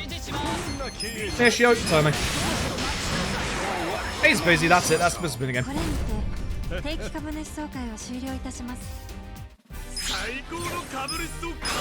He's busy. He's busy. So yeah, you can't actually go higher in your ranks than what you can like actually go in this minigame. There is a hard limit. You can go slower, but you can absolutely go faster. When I did my run of Lad Ass and I messed up some of the later business sections, I actually went slower than world record despite going into the business minigame like 8 minutes ahead of world record. I came out like 2 minutes behind. And that's how we figured out, oh wait, this shit's actually an auto-scroller. As long as you do it right. Which I didn't. That's how we figured out, wait a minute. Let's do this correctly. Okay, so grab cap statue. around. Hear it. After that cat right there. Here he is. Here he is. This cat. I don't know why I heard the cat again when I already picked up the cat, but okay, game. Start the secondhand shop sub-story. We start it now. We won't be finishing it until chapter 12, but we need to kind of, like, activate it so that when we come back in chapter 12, it'll be, like, ready for us to go. We won't have to, like, you know, go away and then come back or anything like that. For a very brief period, we did actually get rid of the secondhand shop. Like, a couple of months ago. It was gone for, like, 2 weeks or so. And then we realized, oh, fuck, money's still too tight. The shop came back. We need to do a shop here. Important shop. Oh, 1, 2, 1, 2, 1. I keep doing that every so often. That's a really big mistake. Most of the stuff we bought there are rewards for part-time hero, flowers that we use to raise a character's bond, or the seeds that we need to plant for rewards for part-time hero and lunchboxes, which are also rewards for part-time hero. Shock. It's like it's all for part-time hero. Good, fight spawn over there. We can just go straight to the taxi. This is one of those periods where you're likely potential to get into a fight spawn here. It can happen as you run away from this taxi. Again, it's not bad if we do, because we do need to get into one fight spawn and run away from it to get Gary back off cooldown. So if it does happen here, that's not a bad thing. Ideally, though, it doesn't happen here, because the fight spawns in Chinatown are a much higher level. Hoping that would break the line of sight, because, yeah, I can't see him. Amber, that's my boy. Alright, so we don't need to get into a fight at the end of this chapter now. So that's something to remember. Like, it's not a bad thing to get into the fight, provided, you know, you go first and you escape. Which the only person in Chinatown who's going to go ahead of them is Namba. Those boxing shoes. So, not bad. Now I need to just remember not to get into a fight at the end of this chapter. Because usually we just, you know, get into one when we need it. But I don't need it. Hello, cat. Because Chinatown has one of the highest concentrations of fight spawns in the entire game. So, you know, there's a lot around. But they're also, like, massively higher level, and we don't like that. Miracle Kimchi is too slow. You have to do a very long sub-story that takes you to 5 different places around the city. Most of which we don't have the taxi spots for, because we don't go anywhere near them. Miracle Kimchi is far too slow. Which is ironic, considering, you know, it makes you faster.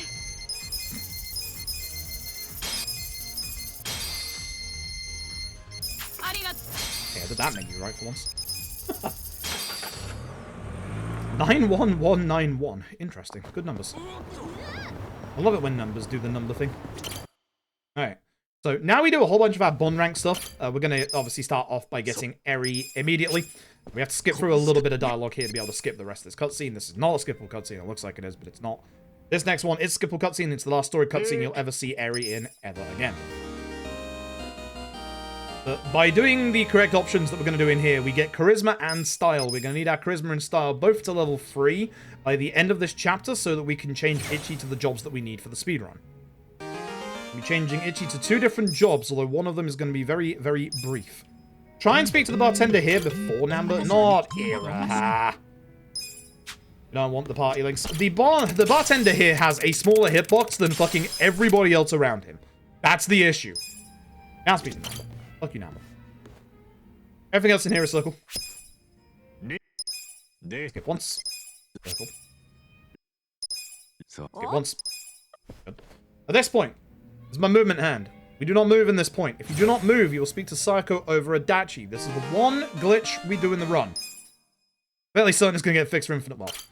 Big Psycho, give a present of the lilies, start skip, and if you look on the right-hand side, you'll see that instead of getting 25 points, Psycho's getting way fucking more. As the bond gift living glitch, it only works with these bits right here. Does not work with anything else. Yes, thank you very much for the raid. Hope you're doing well tonight. I assume you were doing Gaiden runs. Hope they were going well. And with the new route, we are going to go grab the cap statue that's upstairs.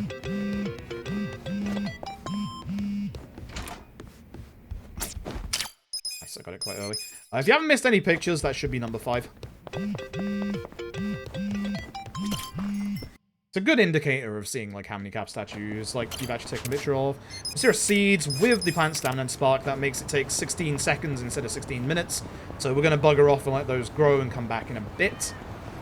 We do need to come back to Bar Survive. Avoid them. Grab cat. This is the last of the normal cats, provided I haven't fucked anything up. We need to go back to Part-Time Hero. 90k is okay. I'd like a little bit more than that, but it is still within what we need for the run. Run money route-wise is really tight. It's 20 to 30k difference, which doesn't sound like it's, like, you know, too little, but it is. So we get 1 million from that. We get a second quest to get one final cat, which will get us a pound mate, one of the strongest pound mates in the game, and also another 1,000,000 yen. And we're going to go spend that 1,000,000 yen that we just got right now. We need to do a big shop right here, and that's going to be something that I have to concentrate on. Thankfully, I have got the right numbers after what happened in that one run. We had really bad luck in not getting the materials that we needed. I have to concentrate here, so give me 2 seconds. 10 sturdy. 23 quality. That's 24, that's fine. 15. I'll just go a little cheaper on something else. Usually the metal wire, which I need to get to 20, which 4 more. Okay. So I'm going to go a little cheaper on that because I accidentally got a little more with the other one, and my money is already a little tight. These are all very precise numbers, apart from the metal wire where you just need 20. Where's my cloudy? Thank you. 14. So clear. I should really know these numbers at this point. That's 30. 15. Don't do cheap anymore. 21 dull. 5 gleaming. 7 thick. This set of stuff, this really went down in the amount that we actually buy in this endgame. There's a cap statue that is in the park. And these have always been the same. So 37 daikon. Lemon tomatoes. I say always the same. They did undergo a bit of a change at one point, but these are now, like, very fixed. 61, please. Thank you. 50 potatoes. 52 onion. 72 garlic. Funny joke. Go fight vampires. 7 mushrooms. 13 carrots. We want precise amount of food values so that we don't have any excess food when it comes to the end of the run. I won't be filling up our inventory. Obviously, go grab cat. Back to Bar Survive.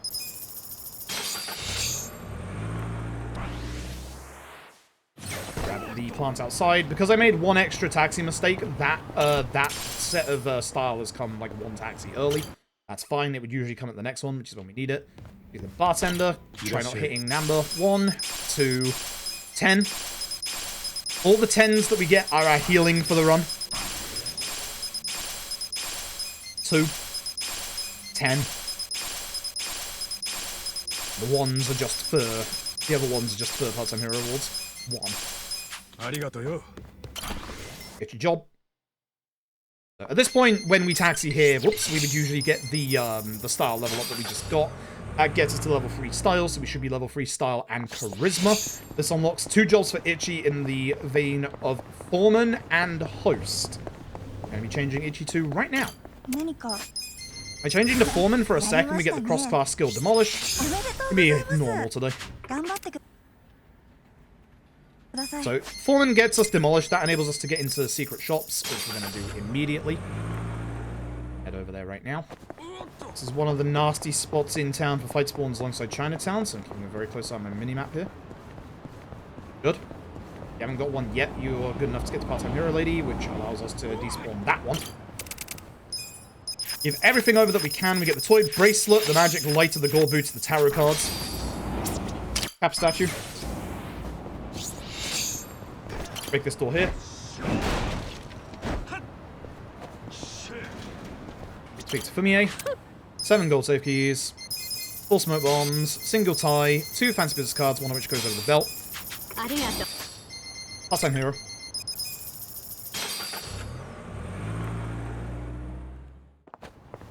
Run out to part-time hero. This is going to give over Robson, which we're going to get Robson as power mate and another 1,000,000 yen, which we're going to go and spend fucking immediately again. Picked him 2 more times because we handed over the stuff that raised our part-time hero rank that gets us the Fighter's Binding. The Parker is also okay for like early defense, but it's the Fighter's Binding that we really want. It's for later on in the run. And now it should be the Blacksmith, at which point I give you a flashing light warning. This won't be too bad, thankfully, but it is a bright white light that flashes up on the screen a couple of times, so just be aware of that. It will be over soon. Fun support up to level 2.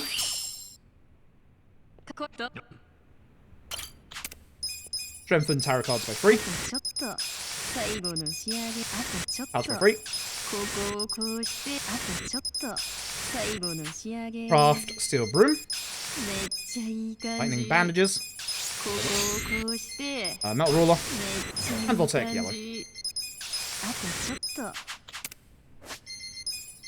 Adachi, Namba, Ichi optimized. Eri gets an optimized as well as the boxing shoes from Namba. Sayako gets the magic lighter as well as the sword bracelet, at which point we go travel over to Jinai. If I didn't have Gary off of cooldown, we would get into a fight right now.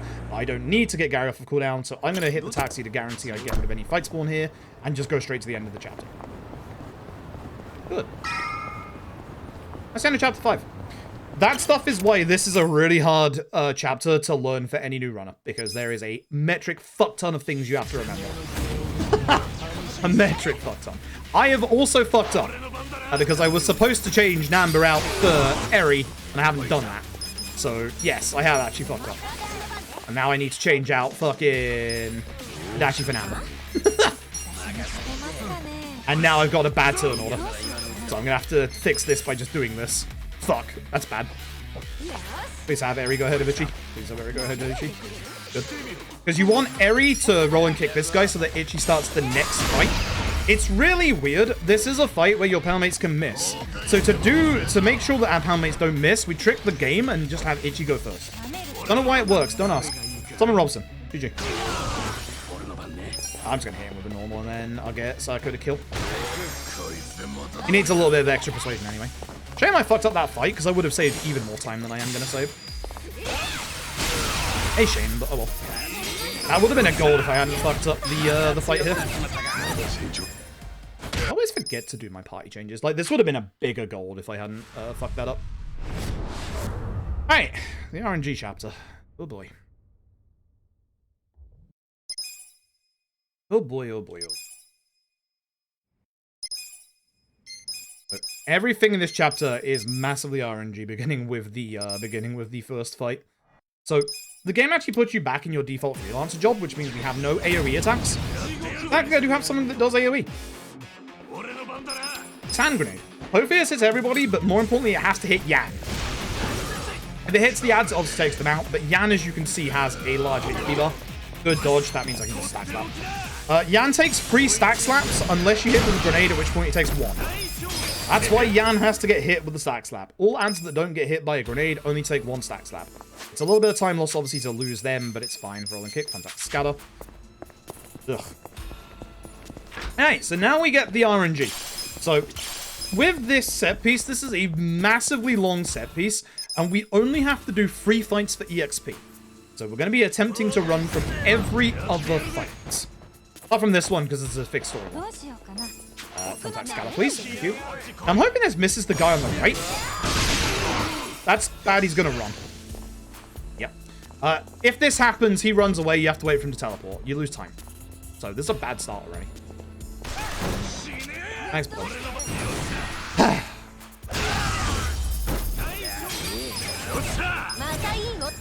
Unfortunate. Alright. So, the big RNG is now going to be to run away from every fight. So, wait, did I? Yeah, boxing shoes. So, here's the thing about this chapter. Every single character has different animations for running away from a fight.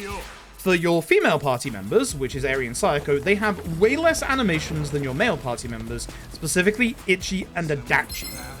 So not only is Eri one of our best attackers, but she's also one of our best party members at running away. She actually jumped into the room and somehow escaped. Eri is in a mood of escaping today. This is good. This is very good. Usually that one doesn't work. I'm very stunned that works. This is a very good start. This fight I fucking loathe trying to escape from, so I usually just go to Itchy's turn and smoke bomb. You might be wondering why I didn't just smoke bomb with Eri. Smoke bombs need direct line of sight with the enemy to work. They are an almost 100% guaranteed escape from a fight. There are some shenanigans that can happen if you're too close to an enemy. But if you have direct sight of an enemy, you will 100% escape with the smoke bomb.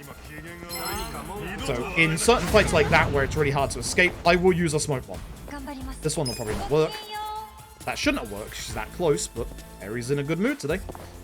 And at this point, I will warn you to lower your volume. RGG didn't expect you to be in the sewers with the ability to one-shot enemy fights. And the issue is, sound reverberates down here. Especially if you get a critical hit. It's a good setup. And there he hits the one in the middle. Which he should do, because he's on the front. I like the guy going to the left. He might miss.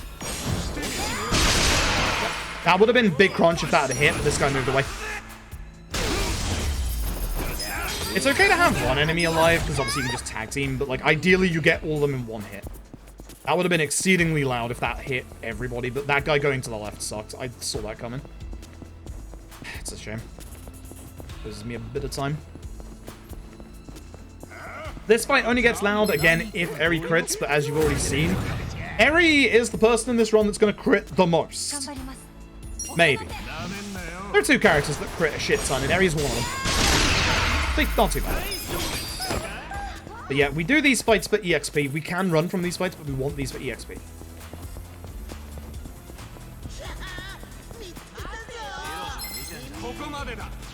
Hello, Tapioca. Hope you're doing well. I don't like this angle. Eri's not going to escape. Cool. Eri doesn't escape.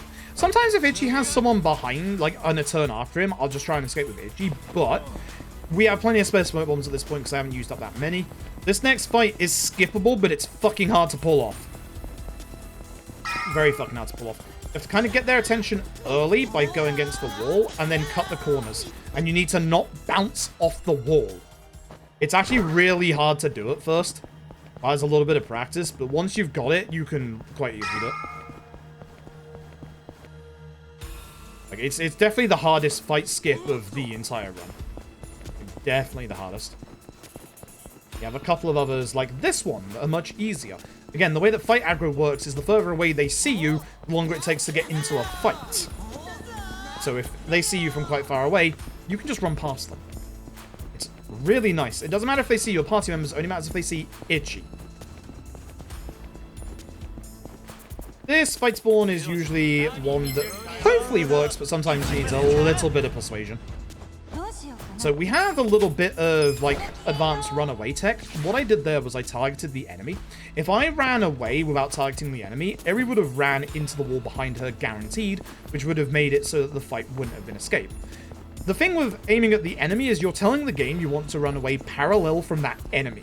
So instead of having the random direction of just holding the button at the start of the fight, by aiming specifically at the enemy, you're telling the game you want to run directly backwards from that enemy. And it works. This one probably won't. Oh, it did. I thought it was too close to the top. This is a good Chapter 6 so far. This is a very good Chapter 6 so far. This is a spicy run. A very, very spicy run so far. Even with the one missed thumbtack, this is still a spicy run so far. It's good. Very good.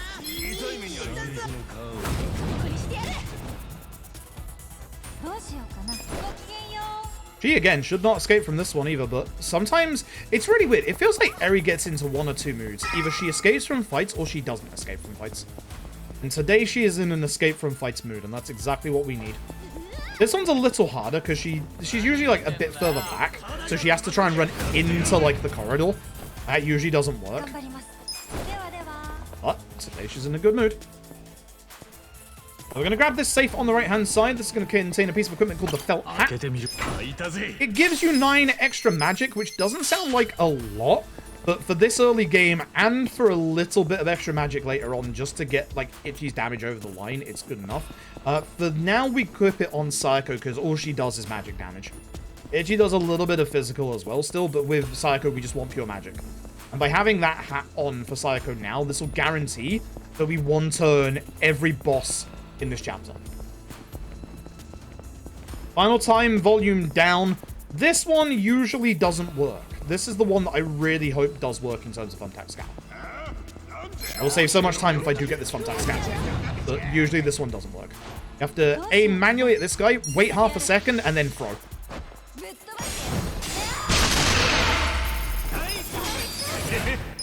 I do like it when it does work.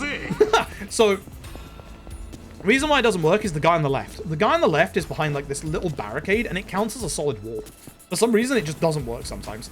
He has to be like in range of thumbtack when you cast it, and for him to not like, you know, be too far down on the left-hand side. It's so fucking weird. Surprised? Have I thought of doing it? Have you thought of how long that would actually take?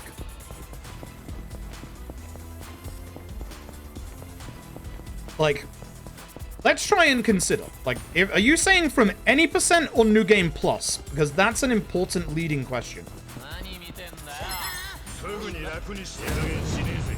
Like, are you saying after this run to do True Final? I'm surprised that worked. She was very close to that wall. New Game Plus. See, New Game Plus is a lot more viable. If you'd have said any percent, I'd have chewed you the fuck out. I think you know why. But even New Game Plus, it would be boring as shit. It would be a terrible incentive. It'd be an absolutely terrible incentive. Try and guess why.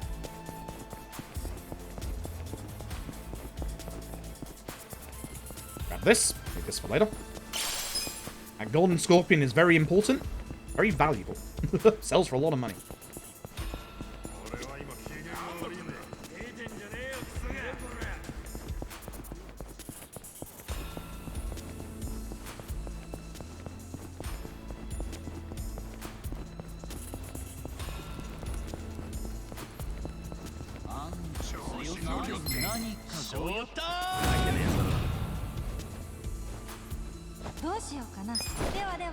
Ooh, usually she doesn't escape from this fight. Good shit. And save to do Legend New Game Plus in the same run. Yeah, I think that would be interesting. But here's the issue with a New Game Plus True Final Millennium Tower run. There is no cap to your stats in this game. So why wouldn't you just get strong enough to one-shot everything? It's the same, it's literally the same as doing New Game Plus. You would just spam essences and one-shot everything. That's boring as shit, dude. No challenge to it. Like, it's good for people that don't have time, but like, yeah, no, you're just spamming the best essences.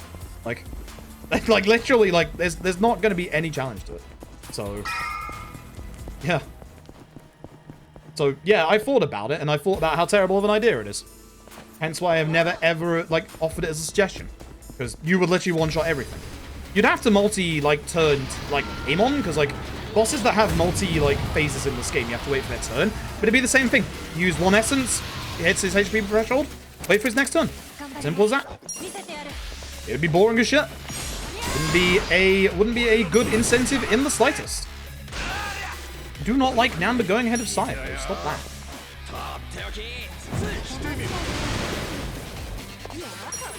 And doing it from, you know, any percent would be boring as sin. Because after you're done with the game, you would spend literally hours doing vagabond grinding. Would be fucking boring. Be one of the most boring things out there. At least with New Game Plus, you would have the fact that, you know, it's a shorter run and you can get through the run a lot faster. But for True Final Millennium Tower, that is the most boring as sin thing I could think of this side of fist ass. And let me tell you, that was fucking... God, I was dying. Fuck fist ass. Never again. Never again. Never again. Never again. Don't even ask me. As I said, I'm not playing Fist of North Star for at least a year. Vehemently refuse. The game has outstayed its welcome with me for a very long time.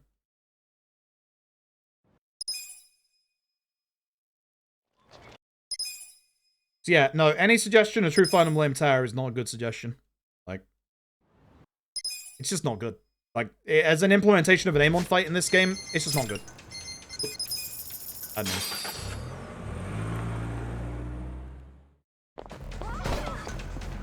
Oh no, we've all bitched about Persona 3 Reload being a week after Infinite Wealth. Like, the issue is they're doing it because their fiscals this year are going to be fucking terrible. Because they've obviously bought up Rovio, which is going to obviously, you know, put a big dent in it, but also the big cancellation of Hyenas. The cancellation of Hyenas is going to hit their fiscals hard, so by releasing their 2 big RPGs this side of the fiscal year, it's going to look a lot better on their financials. Pretty confident that's the reason.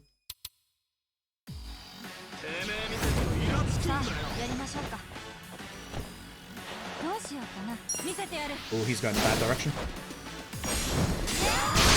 So good.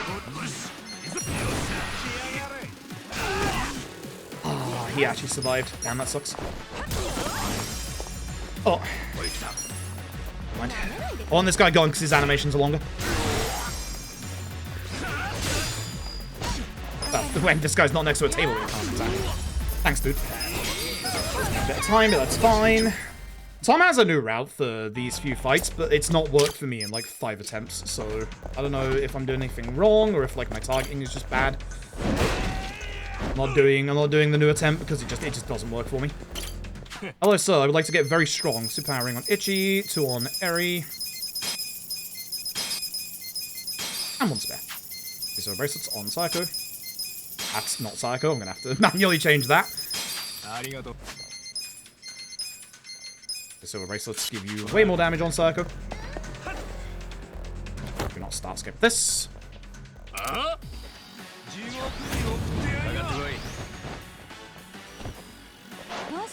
Scatter the guy with a large HP bar. Carry Buster Holmes.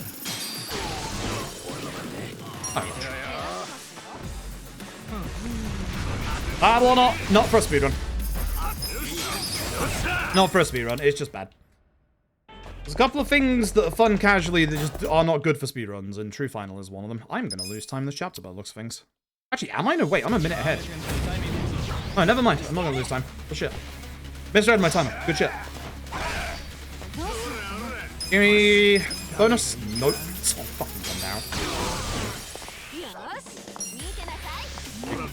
Yeah, not losing time, saving time actually. Good shit. That's a good chapter. That's a very good chapter.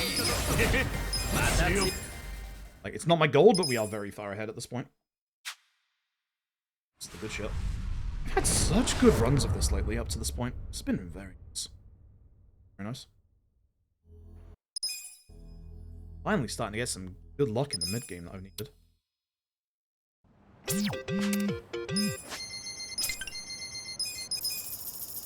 Alright, we need to start rotating summons. We're going to go get another Pound Mate for damage. Pound Mate is going to be Illusion.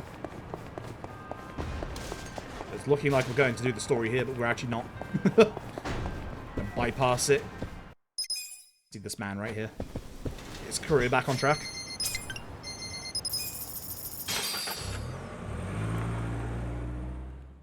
Yeah, Bomb Rush Cyberpunk was really good. I feel like Bomb Rush Cyberpunk was a little on the easy side.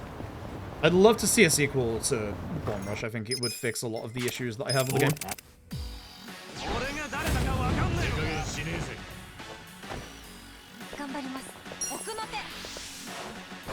Swear to God, Illusion was just too crazy. Alright, so that gets Eri to level 15. That's good. We've done everything correctly. The XP values are good. You are Illusion. We get back to the screen. Speak to him once, and then we can skip there, and that skip's doing a big menu. Itchy puts on the boxing shoes, at which point we party change number for Adachi. Oh, whoops. 3, 1, 2, 3. Even. Nanotech, aim of the 31 months. Appreciate it. So, because Eri's level 15 and Adachi got to level 16 in the previous chapter, we now have access to 2 of the most broken jobs in this video game. For Eri, Stealer. For Adachi, it's Enforcer. It's Date Enforcer today.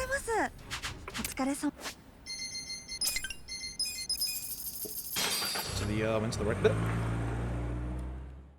Menuing is a little off at the moment.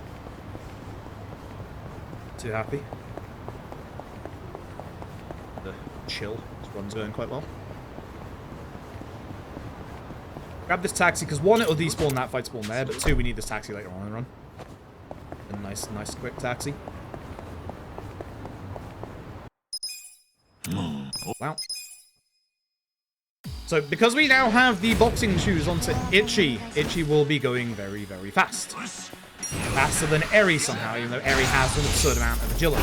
There are still rare times where Eri will go ahead of Itchy. That's not good if that happens. Lujin gives us the best gift ever. Gives us a bullet. That bullet is actually really, really good. It is the job EXP item of one Jungi Han.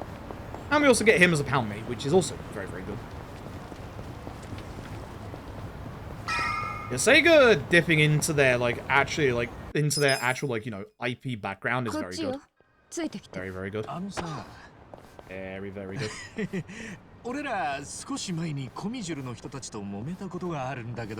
I still think we'll see other things. I still think we'll see, a new Virtua Fighter. But the things that we have seen, I think, are the ones that are, way more along, in terms of development than the others. I think we get everything that we saw at the VGAs in, by 2026. Or early 2026. And the thing that Sega needs to remember is all the games shown need to not be full, full price $60 releases or $80 releases, however it is these days. The only one you can potentially do as a full price game is Jet Set Radio, and you would have to have an extensively big campaign. So, yeah. They need to not release them as, giant full-price things. Look towards what you did with Streets of Rage 4, for example. Like that. Gary. Normal attack to guarantee we do the damage of Psycho, because sometimes you can just do too little. And Spark.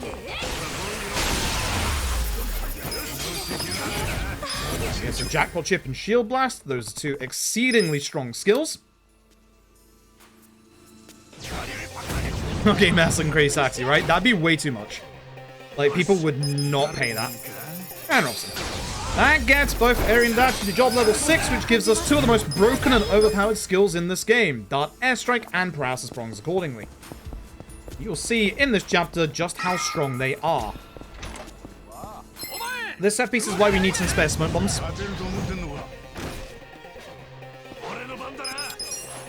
Wait.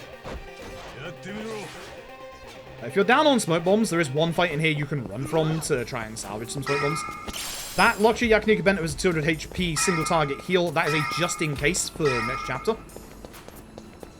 Platinum ore is to sell for later. Because I'm on my new PC, I should not be guessing the crash here anymore.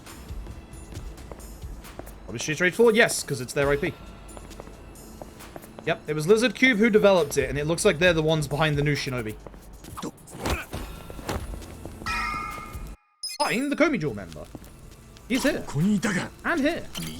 And here. And definitely there. And definitely here. And definitely there as well. Right. Gary Darts. Darts is not shortcut, remember? So, Gary to begin. Gets us down to 2 enemies. That is right. Good. No, DLC is not allowed. Also, fun fact, DLC is trash. The reason why this run works is because we have upgradable weapons. The vast majority of your damage in this game comes from your upgradable weapons, and your upgradable weapons for the DLC jobs are fucking expensive. We are talking in the millions. We would just not have enough money to be able to make them that good. DLC's banned anyway, so. To make them actually speedrun viable would take way more money and resources than we get our hands on. It would just take way too much time. So, no DLC jobs. Even if they were viable, no DLC jobs. They would just be too bad. Speaking of weapons, there's a Dachi's upgradable weapon. Skills, Eri, Jackpot Chip, Dark Airstrike, Dachi, Paralysis Prongs, Shield Blast. Then Dachi gets a optimized to get his new weapon. That is his upgradable weapon. That is going to make him do a shit ton of damage. You'll see the difference between this chapter and the next. And at this point, Namba fucks off for a third of the game. Which is why we're also getting, obviously, Eri so that we can fill in the gap of Namba. Now you get to see just how fucking strong Dart Airstrike is. It's very good. Very good. So, Jungi-han, this fight looks scary, but it's actually not. Muscle Soda over to Eri. And now watch this damage. Remember, this is an early low-leveled Eri, by the way.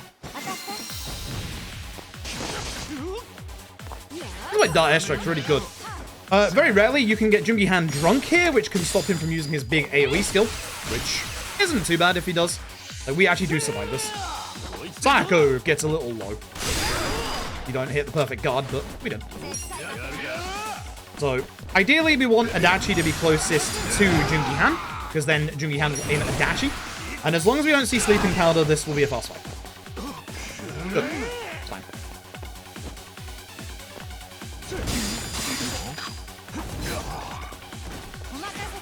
So at this point, we have enough damage to just use Dart Airstrike, because it's not next to a wall, we don't have to wait. We don't even have to use Sayako, because the damage that Paralysis Bronze does is just absurd. That's great.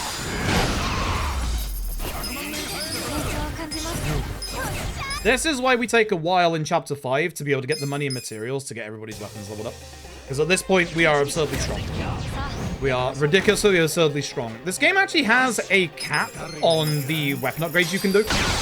Up until Chapter 12, you cannot get your weapons started to level into the EX parts until you get to Chapter 12. The materials that you need to keep going in the EX trees are locked to the battle tab. Or, like, locked to begin to the battle tab. I'm stupid, Gary, idiot. Hello? Hello? You know this is a Gary fight, it's not the last fight, idiot. Yeah, as Tap said before, the Shinobi spin-offs, when they've come out, have always been very good. Very, very good. Very, very good. That's what I was trying to do earlier.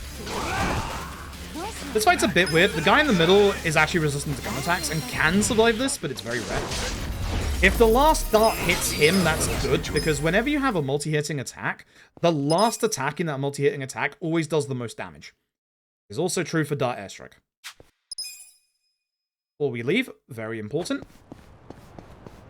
Camera out, eyes left, Kappa statue. Now we leave.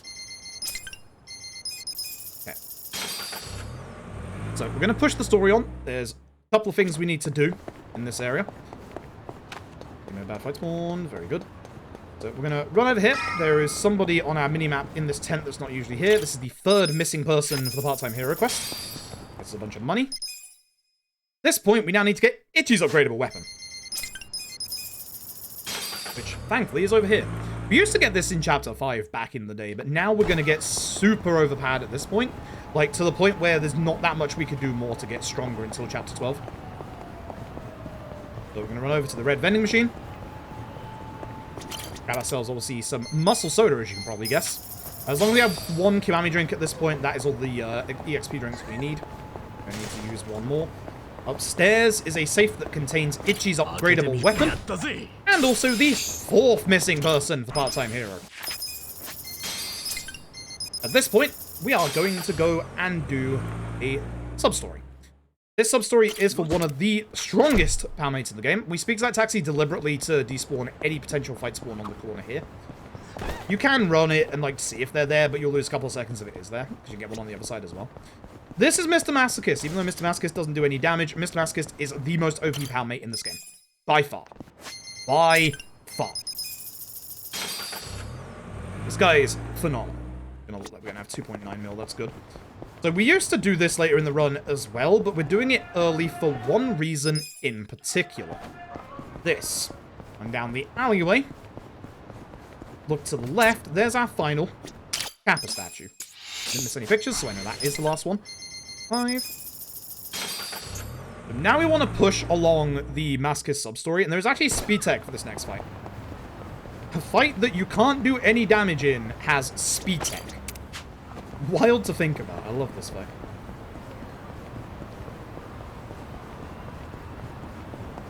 So, speed to Masochist. Obviously say the correct name. Skip through to here. Do not start skip this. It's a long load. Doesn't count.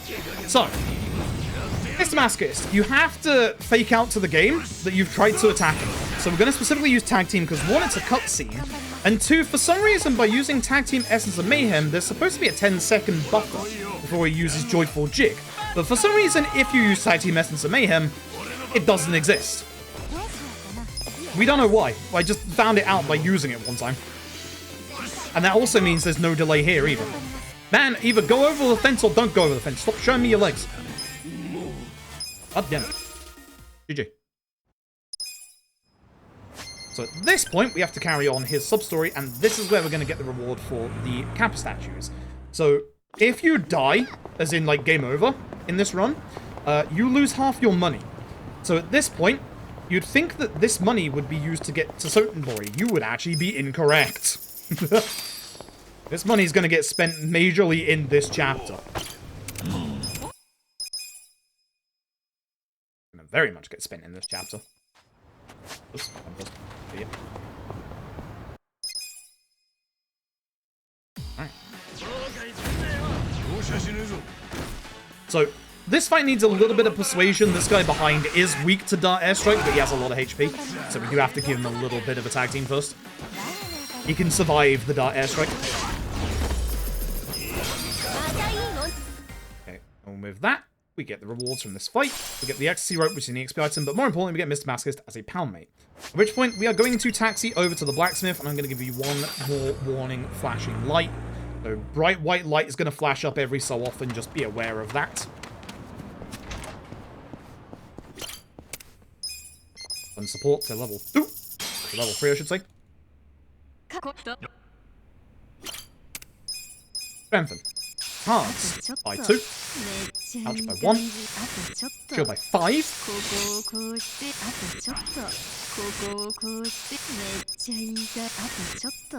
Sparkling by 8.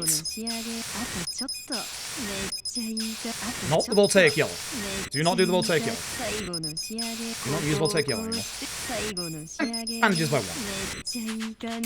At which point, Gear Itchy Optimize. That's all we need to do. And then we get end the chapter. I'm going to lose a little bit of time by the looks of things, I think. 100% certain. Oh, it's looking alright, actually. Fight spawn in Chinatown. Hate going through Chinatown with its fight spawns. Yep, that's going to have to get save loaded. Giant. Oh, unless it's walking. I could just walk it myself. Almost turn around, sorry. I hate walking through Chinatown. There is a way to go a different way through Chinatown that's a bit faster, but every time I try, I keep getting worse fight spawns than that, and I can't despawn them. Good chapter. Ticker Boy, thank you very much for the tier 1 for 2 years. Thank you very, very much. Thank you very, very much. This is a spicy run right now. A very good run. This is the shortest chapter of the game. Yeah. You'll know whether or not you save time or lose time based on the first fight of this chapter. Although my PB was really bad in this chapter, and I don't know why. So I'm probably saving time no matter what happens, but ideally, whatever happens in this first fight here is going to determine, like, how much time you save or lose. So, I like to call this guy Crossbow Dickhead Guy, because he has a crossbow and he's a dickhead, and he keeps aiming at Itchy. If he hits Itchy, you have to heal, which is what we use the Luxury Yakiniku Bento for. If he misses and slides his ass along the floor, we just carry on. So we save a bunch of time from not having to menu. We only lose like 2 seconds having to menu to heal, but it's still, you know, a bit of a time loss. And we head to Page Japan's office. And we just do one more fight. That's it. That's the chapter. Hey, Cat Jam in the chat. Good old Nabichi and Warmaker. So, this should always start Itchy into Eri. We're going to start with Gary. And I hope that we don't get the bad luck we had the other day and actually somehow go ahead of Sayaka. The ideal scenario here is that Sayaka goes ahead of Adachi. If Adachi goes ahead of Sayaka, we have to do a little bit extra in this fight. And then this entire fight is based on Sayako's turn order. With Sayako first, we give a Muscle Soda over to Adachi. And now watch the damage we do with an upgraded weapon and 30% extra damage. Oh yeah, way more. So depending on Sayako's turn order for this next turn, good, she's after. 1, 2, 3. Anytime an enemy is next to a wall, you have to wait until they're standing up for the darts to hit. So because Sayako is after, we can start attacking Mabuchi with Sayako. If Sayako was before, we wouldn't be able to do anything because of that HP block. But now I can just Sparkling Cannon and hopefully kill him fast if we have a high damage roll.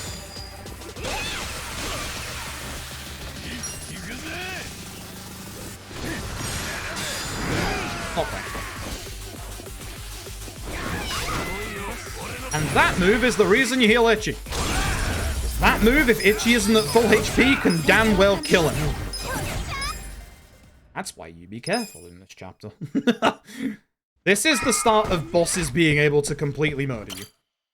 And again, we do need the money that we've got for later on in the run. So, nice time save. So we used to use Robson. We used to use Robson in the first part of the Mabuchi fight, which made that go faster. But then Tom found a much better use for Robson as long as we delayed our Robson use. Which means we're going to delay our Robson use until this chapter. Because this chapter is essentially one big boss rush. Nice thing is, we have ways of dealing with said boss rush. Because again, at this point, with our weapons upgraded to where they are, we are exceedingly overpowered. We are very weak, but we're overpowered. So we used to have to rely on a bit of luck for Totsuka to be standing near the enemies for Shield Blast. Or we can just use Robson. Yeah. Yeah. Hopefully no fight spawn. If you get a fight spawn ahead of you on the left here, that's unlucky because this way is, like, it's kind of surprising. This way is 10 seconds faster than going to the right. You wouldn't think it'd be that high, but it is. So not having a fight spawn here is really good. That fight spawn over there is fine. It'll turn around. Lights are red, so arrow Ross over with no problems. Again, traffic actually obeys what the traffic lights are in this game. So the 2 or 3 times that we have to cross the road in this game, you can just keep an eye on what the traffic lights are actually, like, set to. And you can actually trust that that's how the car's going to react. So good. So very good. Oh, it's a very good run today. It's an exceedingly good run today.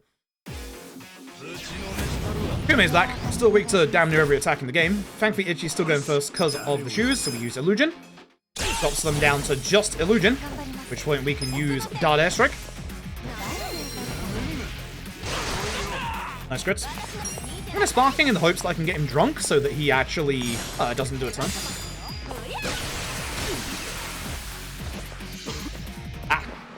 As long as he doesn't, silent Adachi, you're fine. I could actually probably wait for Ichi's turn and just essence, but it's still fast. So at this point, speed isn't necessarily the thing we want on Ichi. What we actually want is just a little bit more damage.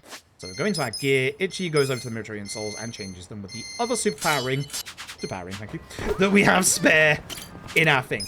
The extra strength that we get from our accessories also goes over to our pound mates. That's the reason why we're equipping that. So we want our pound mates just do a little bit more damage in this fight and a fight later on in this chapter. Bonus is great. That means this fight's over. Because Eri now just dies airstrikes. Perfect.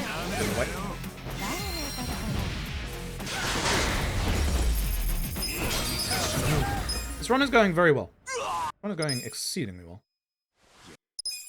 Alright. Reiji 1.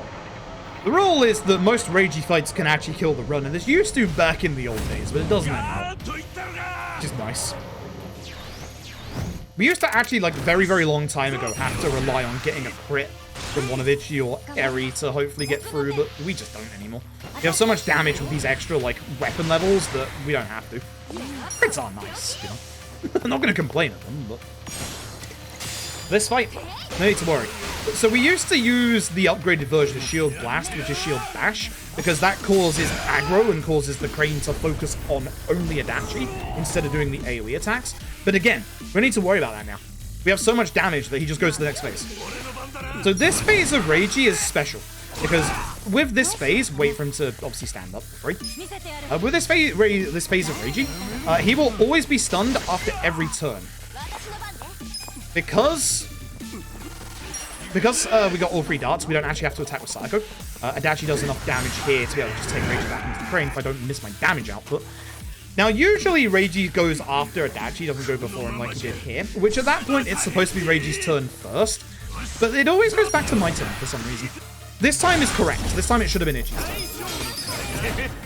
So I was always going to be not having Reiji take a very small chance to have his actual turn.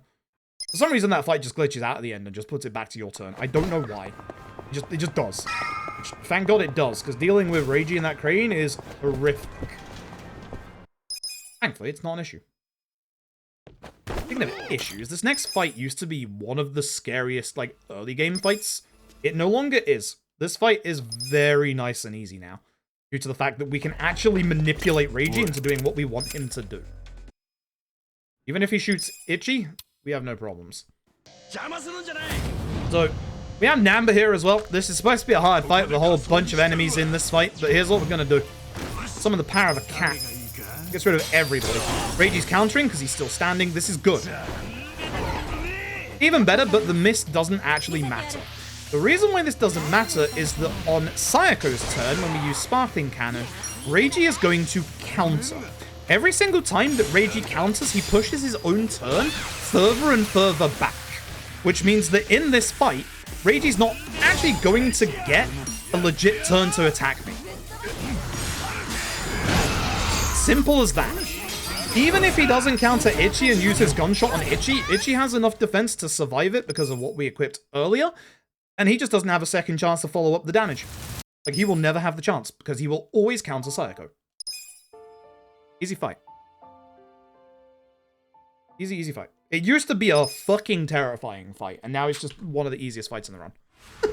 Like, actually one of the easiest fights in the run. I do have a bit of time save in this chapter, so I'm hopefully going to do well in this one. This is a hard chapter, because this is where consistency and RNG really like, comes into play. Where stuff actually like starts to get genuinely kind of hard. Get my camera out. So again, hopefully Ichi starts. Gary, full bonus, that's good. Gary uses Dark Airstrike. 2 of them will survive. There's a Gary bonus. We'll take out the weaker one with Sayako. And the last one with Achi. Didn't need to kick that, that's good. That's all good now, though. I'm here to entertain and do speedruns. Hey, here's the hot one. So, Jungihan is the reason why Sayako's going to disappear for half the run. It's not because Sayako's bad. Sayako is one of our best damage dealers. This guy's better. Jungihan is just absurdly good. He gets head trauma as well as rapid shot.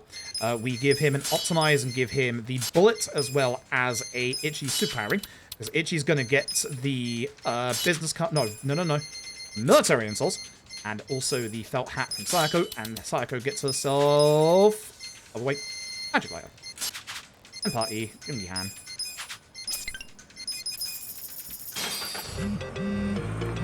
Almost the wrong one. All good. So, the important thing for that is that Sayako starts earning a little bit of extra job EXP in the background while she's out in the fights, and Jungihan starts earning extra job EXP right the fuck now. Jungihan and Eri are the 2 party members outside of Ichi who can't be removed because, you know, leader. They're the 2 party members that will never leave our squad. Illusion. Hopefully. One survived. That sucks. Ideally, you get a high enough damage roll that all of them die, so that it actually starts the next phase. That's unfortunate. We'll just have to do this the old-fashioned way. Isn't too bad. Captain Gherkin Glass, thank you very much for the Prime game for 2 months. Appreciate it. Hope you are having a good evening tonight. Better than Zeng, who is now going to get shot. Because that's his big weakness. Fuck off, Zeng. That's for the Liu Mang's glare earlier, you jackass. Now, ideally, all the ads are dead, which is what is normally supposed to happen in this fight before Eri's turn, because Zeng has, you know, a weakness to gun, and Dark Airstrike is classified as a gun attack. I'm gonna have to do this the old-fashioned way, just because of, obviously, that happening. This should be Ichi into Eri, and it should be enough. Might just be enough with just Eri, honestly. This will guarantee it. 1, 2, 3. To make sure, because he is next to a wall. I don't think he needs all 3, but just in case. He does. Yeah, okay. If we got a crit there, he wouldn't need all 3, but that's fine. A little bit of a slower fight than what should normally happen, but I don't lose too much time there. Probably just like 5 or 6 seconds. So as we go up, save, and then load. So what I'm doing... Whoop, that's the wrong chapter. Why I'm doing the save load here is because there's a fight spawn on the top of these stairs that actually gets despawned because it's not actually a proper story set fight. This one you cannot save load. So we'll be using a smoke bomb on this one. This is one, again, the reasons why we save all our smoke bombs. We should have plenty for the endgame, actually. Yeah, we do. Yeah, we do. Have a hell of a lot for the endgame. This is nice. And save load. So the unfortunate thing is on console, there is no load option in the settings menu. So on console, it's a lot faster to just use smoke bombs to escape from these fights. So you want to come into this set piece with 3 smoke bombs, or ideally 4, so you can have 1 for the end game. But it's nice because PC and console are separated on the leaderboard, so you're not going up against, you know, runs that can just do that. Robson, right? Yeah, it's Robson. Think for a second now. Always been Robson. I had to think. So we do have one slight issue. We are still using, on certain characters, gear from Chapter 1. Or no gear at all in some people's case. We need Eri to become a bit of a tank. I'll do that right now.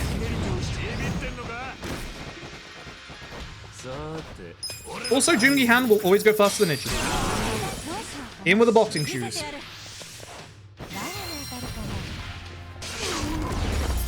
Okay. At this point, agility doesn't matter. Again. So, at this point, grab this for MP for Eri as we go through the door. Here, Ichi gets, instead of the Military Souls, his EXP item, and Eri gets it optimized so that she gets all of those items we talked about earlier. It's that defense that she needs for this fight. Arbrus Rock, thank you very much for the 25 months. Thank you very, very much. And this is a 2-phase fight.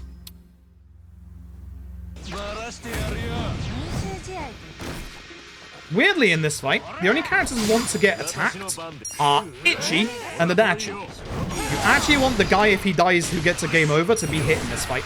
It sounds weird, but just trust me on this one.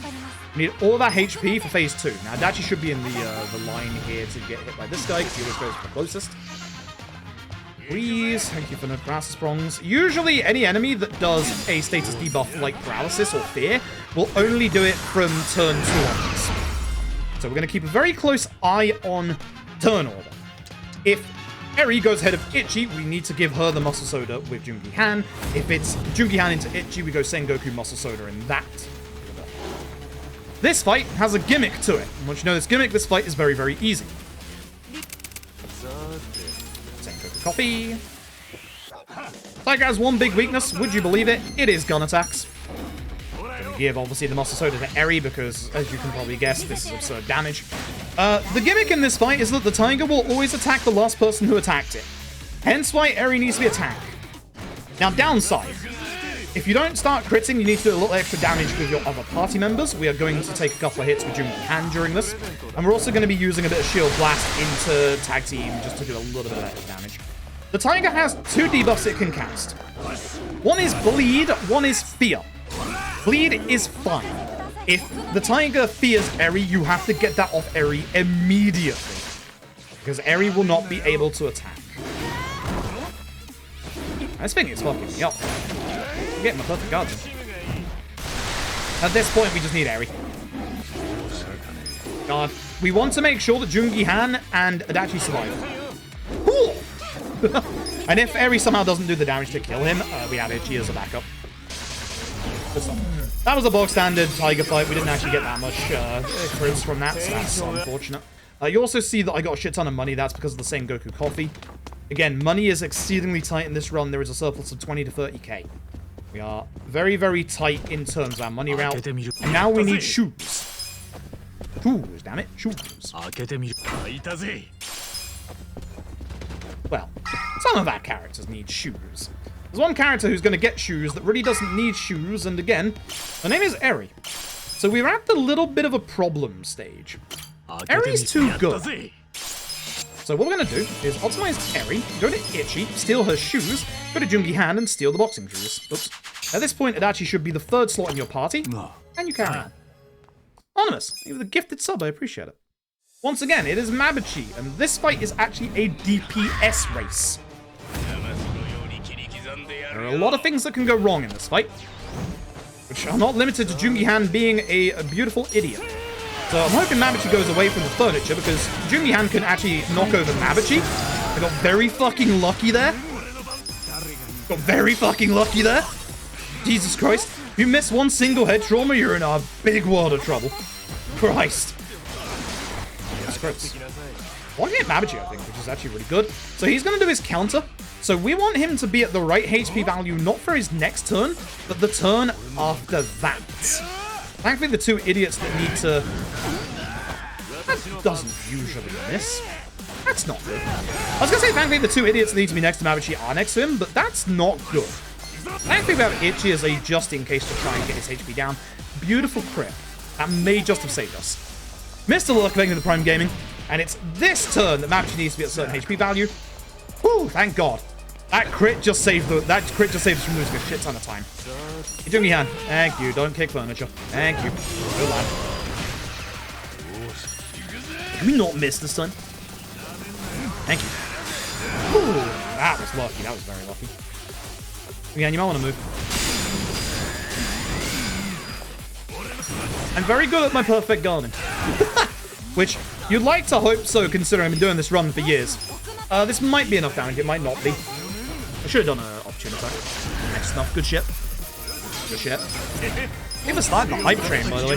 To get to level 5, I have to hit the come button. It's a rule of the stream. Anyway, Namba rejoins the party. This is the reason Adachi has to be in slot number 3, because Namba will always rejoin in the 3rd position. Why it's important for Adachi to be there. Because in the start of this fight, we want to murder Rage. Or as much as we can. Can you not walk away because the targeting system gets really confused? Thanks. Itchy uses Robson. This will get rid of all the ants. Which leaves... Oh, that's a bad counter. Don't like that. I do, however, like that. Now I'm not too afraid of losing this fight. I was going to say, that's going to make the turn order in this fight go really interesting. I don't know what's going to happen now. I don't remember the last time I saw that counter come out. It might actually work in our favor. Is that next to a wall? I don't know. I'm going to risk it. Wasn't. Good. Rage? Fuck you. Fuck you. This stuns wherever it hits. You can get lucky and have it not stun. Like that. At which point I laugh at Ragey. Because I win now. Good. I'm fairly certain I can kill between Itchy, Airy. I think I just killed Airy, but we're just going to guarantee that we do with Itchy. Good fight. Very good fight. Oh yeah, I would have killed him there. Just wanted to guarantee, you know? Cool. Cool. Yeah, that's the last time that we're going to be using Namba. There is a strat to use Namba in one more fight later on, or 2 more fights, but I don't know what one of those fights is, and the other one hasn't been working. So I'm just going to do things the old-fashioned way. Because that way, I won't lose time.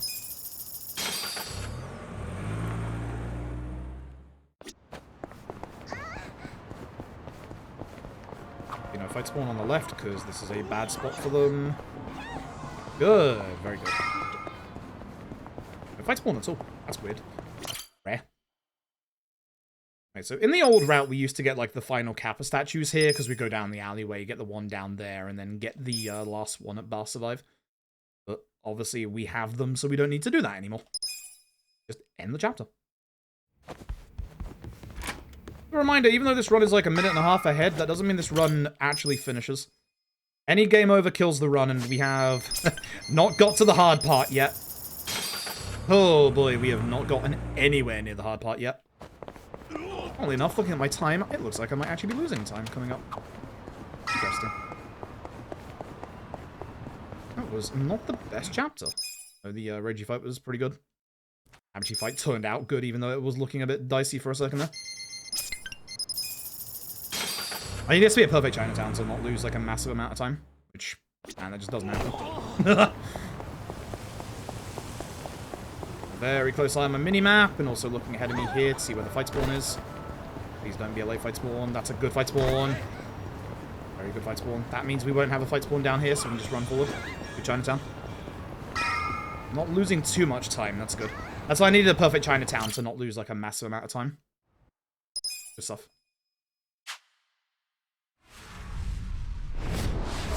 Good stuff, good stuff, good stuff. This is good. Very good. Very, very good.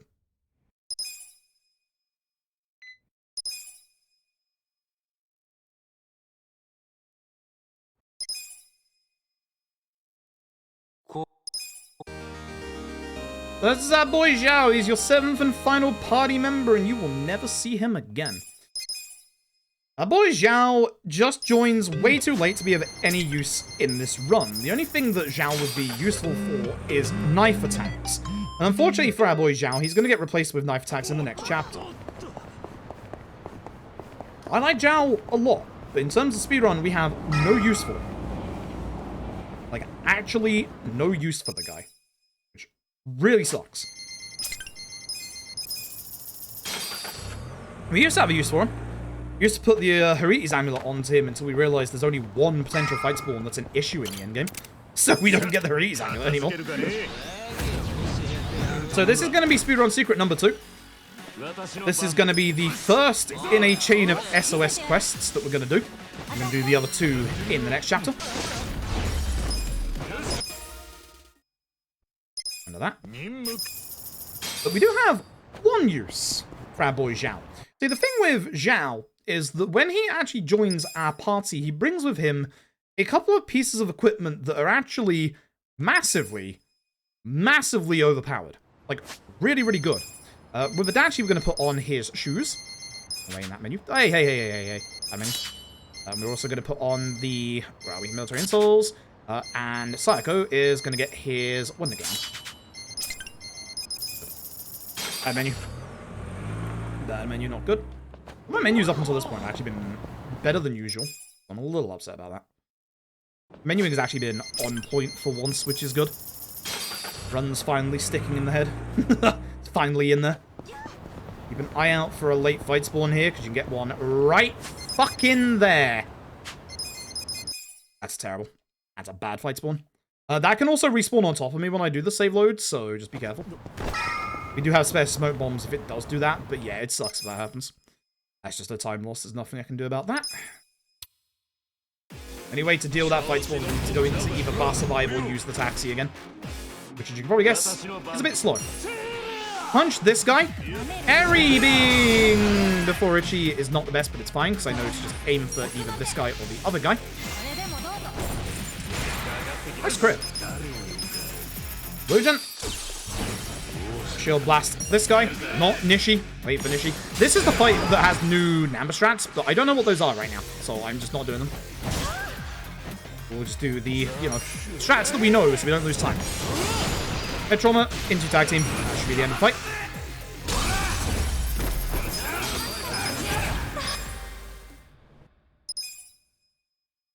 Okay, so we need to do one more part for the part-time heroes missing persons quest, which thankfully is up these stairs. They are literally chilling right here. By speaking to them, we get a huge money reward. I guess it's a 1.2 million. That's a good amount. That's very good. That means we are very much on the money route for the endgame. And then we head through to finish the chapter. This is where we used to originally get Masochist, because it's like the last time that you can feasibly get Masochist before like having to come back in chapter 12. Because obviously for Masochist you need it to be nighttime, so yep, this is why we do it here. Used to do it here, but now we do it earlier because of obviously the cap statue. Right. So, start off with head trauma on this guy. I'm really hoping that Ichi goes ahead of Eri for most of these fights, because that'll make things a lot easier. Because you use like Gary and then there's a couple of enemies left. That was a low damage roll. I'm happy about that. So the second fight here, we are going to have to start watching out MP values. Good, he rolled this way. You don't want him to roll left. It's a little weird, but there is a small little green platform to the right. You can see them there. Like, they count as raised platforms, which causes your attacks to miss. They're annoying. Pure and simple. They're fucking annoying. But the thing that we have an issue with here is that we are starting to run low on MP for skills. As of this fight, we now have to keep an eye on our MP for skills again. Starting crits. We're going to use Robson. And then it's just this guy to get dart airstrikes.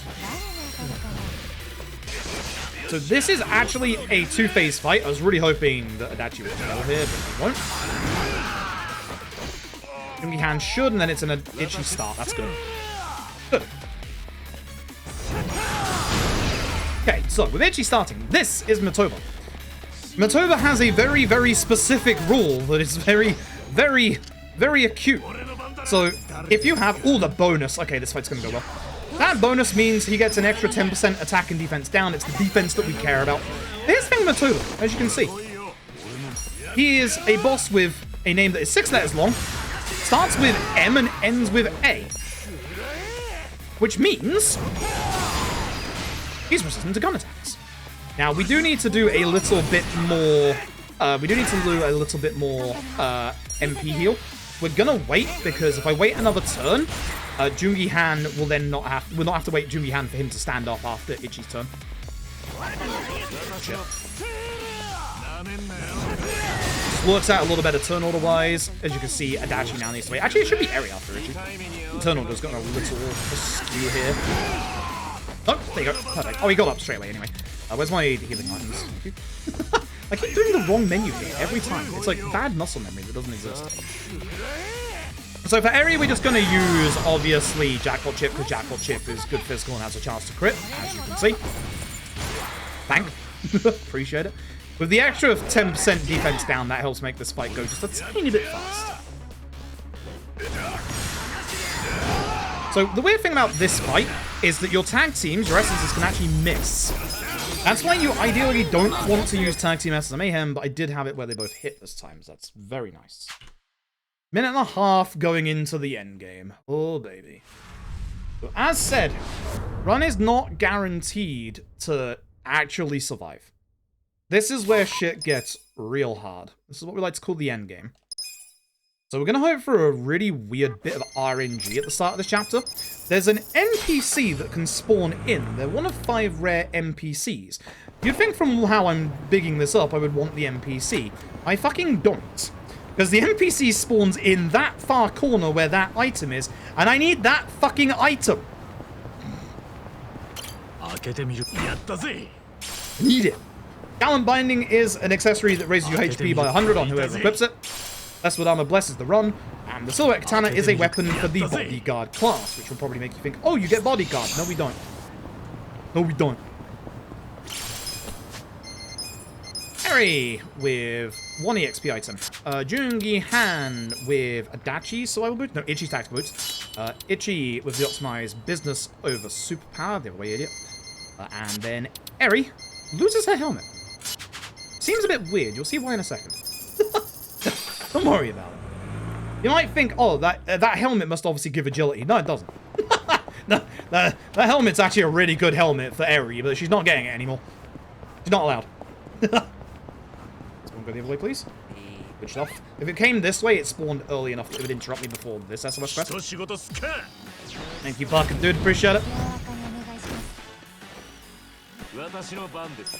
Tag Team Essence of Mayhem, the guy in the middle. And then Dart Airstrike will kill him. He needs a little bit of persuasion to die to Dart Airstrike.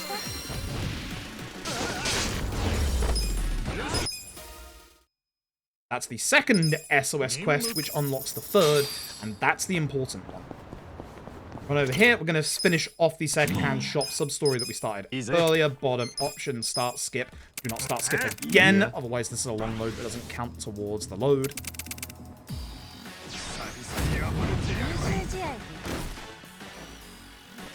Murder with Jungi Han. Guy's level 9. He's literally named Trash. His name is Gobi, which is Japanese for trash. Poor guy. This text box is not existent in the English dub. And it's the reason why we do this run in Japanese. Saves you a good 10 seconds. Don't know why it doesn't exist in the English dub, but it doesn't. We want to sell the 2 stamina X's and X-axes, the tactical helmet, the Silhouette Katana, the ring and watch, the Golden Scorpion, and the Raw Platinum Ore. And at that point, we should be over 3 million yen. 3,070,000 is good. That should be good enough. I think we're okay. There is a new strat for this fight, but I can never get it to work. So again, I'm gonna do it the old-fashioned way. You've done 100% of the game, you recognize the guy in the front. This is an invested vagabond. They give a metric fuck ton of EXP. They are this game's version of Dragon Quest Smack Slimes. This is the reason that we do this SOS quest, because he appears in the third one. Give a Kurami drink over to Adachi, please. He's on this side for once. And hopefully they're both together for a shield blast. If they're not, oh well, it's fine. Just kill this last guy with... or Itchy, one or two. Alright, look on the right-hand side of the screen. Everybody gets a base 500,000 EXP. Those with 2 job cards like Itchy get 1,000,000 job EXP. And then everybody else gets around about 500,000, or a little bit more if you're Adachi with the Kurami drink on. If you're playing this game casually, that got me from levels 32, 33 to 38, 39. If you're playing this casually, you would take the time to put the Kurami drink on everybody, but for the speedrun, we only need it on Adachi.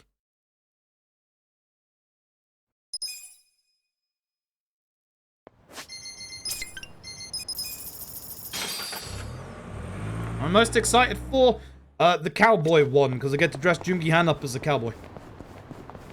I'm being very serious about that. I'm also, like, as from a mechanics point of view, Sujimancer. Because in certain RPGs, being able to use enemies as summons can be exceedingly busted. It goes one way or the other. It's either exceedingly busted or it just flat out is kind of terrible. So I'm really curious which side it's going to land on for Infinite Wealth. Because it could be exceedingly, exceedingly busted. Kind of excited for that. Kind of very excited to figure that out. Backwards, we're going to grab a couple of gold safes around Sotenborg. Start with this one. A lot of these are going to be like self-explanatory, like obviously the Mirage Coat is a piece of equipment for your chest. We just need a bit more equipment for all of our party members. We also need money. The big issue here is that we do not have enough money. Money is in a very short surplus right now. Ivory shoes. Oh, what's wrong, mate?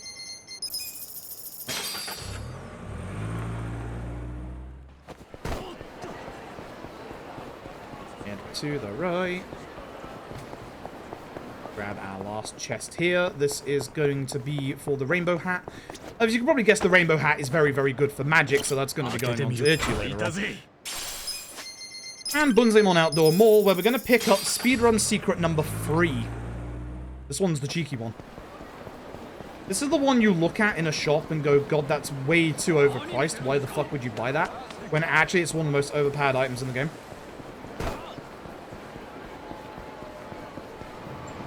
Hello, my good man. I would like to buy 2 rocket launchers, thank you. Hee. Skills. Itchy. You get Essence of Rose Typhoon. Eri, Jackpot Chip becomes Lucky Punch. Jungi-Han, whoops, gets a Divine Shot. Gear, Itchy gets an Optimize, and that's all we need. Okay. So that puts a whole bunch of magic items onto Itchy. We used to put on the magic accessories here, but we actually really don't need to. We have enough damage. Like, with all the magic items we got on, we really don't need it. So, we do want to do the Battle Tab. We don't want to do all the Battle Tab. We only want to do 10 floors of the Battle Tab. There is an item in here that we do actually want. And doing 10 floors gets us enough money that we need for the rest of the run. He's on the left. This is probably going to fuck up. That's fine. If you're wondering why we got rocket launchers, this is why. And miss the other peer reviewer. That's what I was worried about. Makes this fight a little slower. Rocket launchers do up to 2k damage to everyone it hits, and yes, this counts on bosses as well. Usually if you hit both peer reviewers, they both go down to Darnay Strike.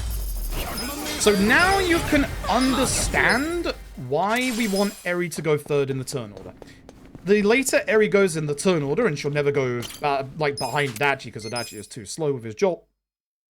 Then obviously the less targets there are for her to hit. Which is good.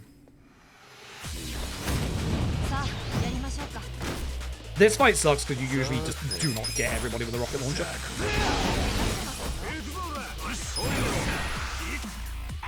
Ideally you get the Chomp and Charger and not the Invulnerable board, because the Invulnerable board goes down to Adachi. Unfortunately unfortunately gonna have to do this. The invulnerable board is the one you want to take out first here if this happens, because he has long attack animations. This is a very bad start, unfortunately.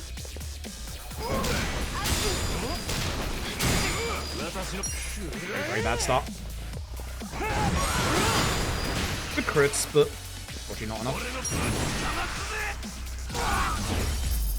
Very, very bad start.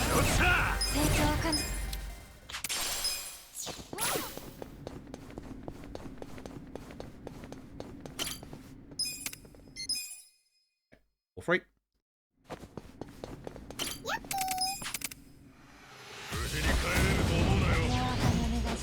So the reason why we put Zhao's shoes onto Adachi isn't because of the ability for him to go ahead of our team, because that will literally never happen.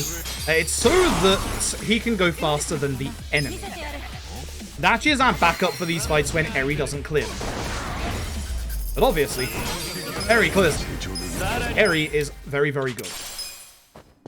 And at this point, we get to the combo we have been working towards for most of the game, even though we don't use it as much anymore.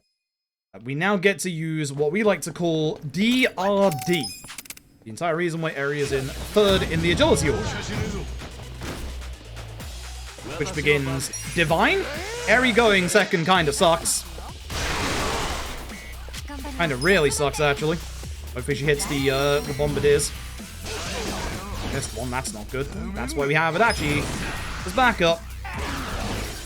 So we have Adachi as backup. Usually you kill this on Eri's turn, but because she went early, not good. Really not good. This is a very bad battle dungeon. This is a really bad battle dungeon. I've lost probably like 25, 30 seconds to it already. Not good. Really not good, actually. I'm gonna need a very good final fight of this chapter. Right, it doesn't kill the fight. You have to pay very close attention to who spawns where in this fight. Go for this guy first. Whoever you hit with Divine Shot takes more damage than the rest. Which is gonna make it so that Eri can just take him out with Dark Airstrike. No, that's not true why she's not in Infinite Wealth. The reason is because the Eri is based off of a real person. She won a competition before LAD came out. So they were only going to use her for literally one game, because she was a competition winner.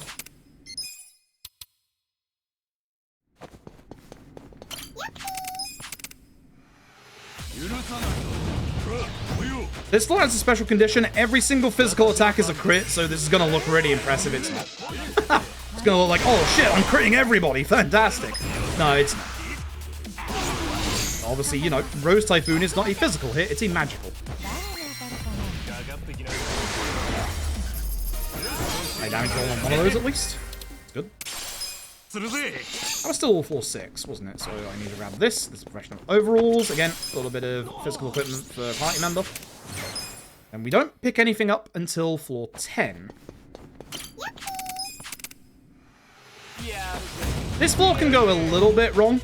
We want Joongi Han's head trauma King Joe on the left. Sometimes King Joe can like actually dodge this. It's fine if he does. This fight can go a little bit faster if you get the bonus onto Robson, but most of the time you won't. So we just do the head trauma anyway to guarantee to get through the fight. Because King Joe there actually resists Dark Airstrike.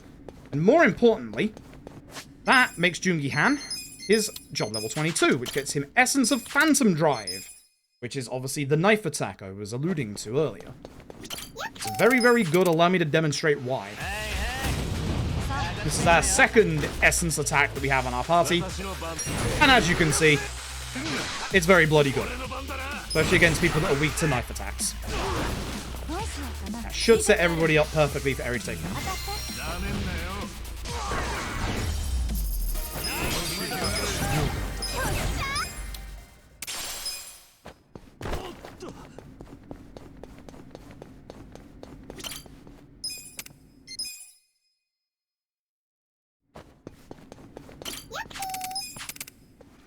Enough. Keep using through these fights as well. Definitely been a bad battle tower, which is a shame. So, if we've Essence of Phantom Drive the Wheelman, it guarantees that he'll get taken out, because the Wheelman can actually go faster than Eri in this fight. And there we go. Cool.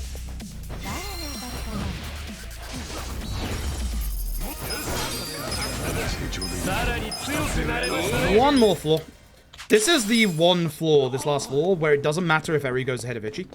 There's like a couple of fights where it doesn't matter if Eri goes ahead of Ichi, but this one is the one that's completely fine. Because there are only 3 targets in this fight. Funnily enough, Jungi-han isn't hitting any of them.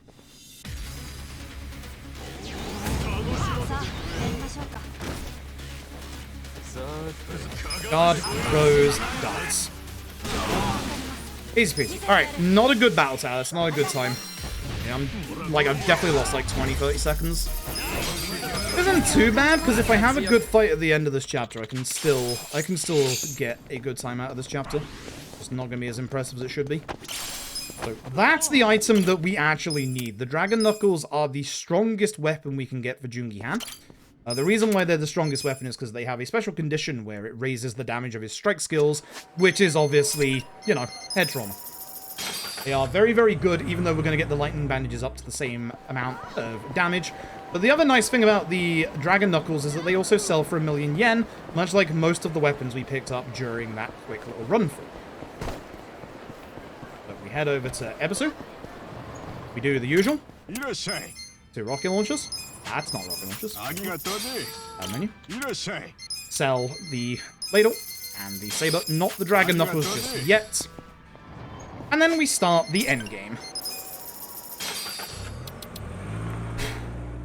This is where shit gets very, very hard. This is where shit gets very hard and very scary. This is where any boss in the run can just end the run instantly. Without question.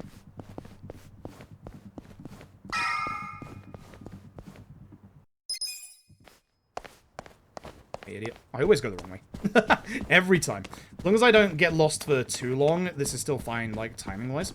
We want to go this way. We used to do this fight to our left, but we actually don't need to. Because as long as we go this way, obviously remember to grab the War God's Keystone on the way through, because it's a very good accessory. Raises every stat by 3 and then 1 or 2 by 10. Like, much higher chance to crit when that is equipped. We can just grab that and then just run through, and everybody in here is now on a perfect cycle. Don't have to do any fights whatsoever. Gonna be someone in front of us, but that's fine, because they won't get into a fight with us before we get around the corner. What was that?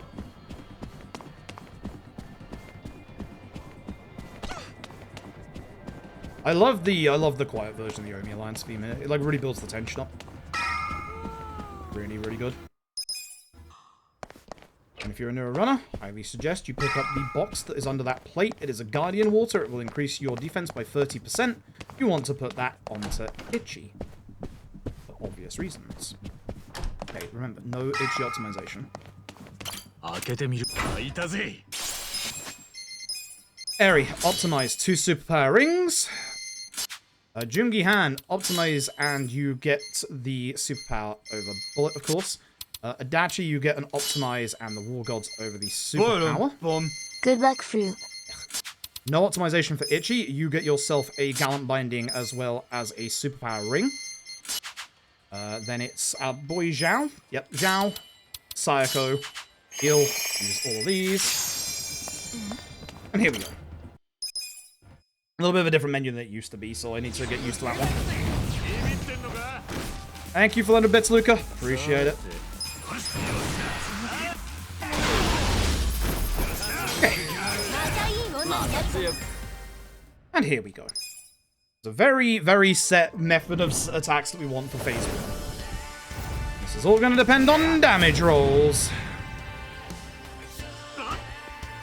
Hey look! It's a boss who is 6 letters long. His name begins with M and ends with A. Have I heard that before?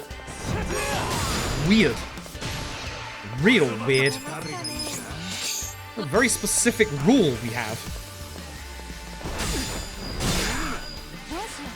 So I'm going to use Lucky Punch instead. I'm hoping for a crit. Crit would be great. Oh well. It's fine if we don't. And before Majima is good. Not getting any crits here. That's unfortunate. It's on Majima's turn. He is low enough HP that he is guaranteed to use Doppelganger. And that's the reason why we don't want to do these moves in order, because up next is Ichi. And Ichi is the one that will hopefully deal with these Doppelgangers. However, this is going to require a damage roll from Robson. You don't always get all the Doppelgangers. If there is one alive, Majima will not go to his next phase, so we do have to use Dark Airstrike despite the fact that he's resistant. Please no paralysis. That's going to do paralysis. Fuck, 2 of them is bad. I push this, I push this. This is a bad idea, this is such a bad idea.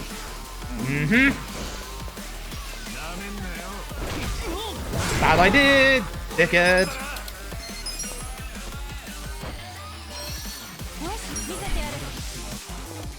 At least I got rid of the paralysis, am I right?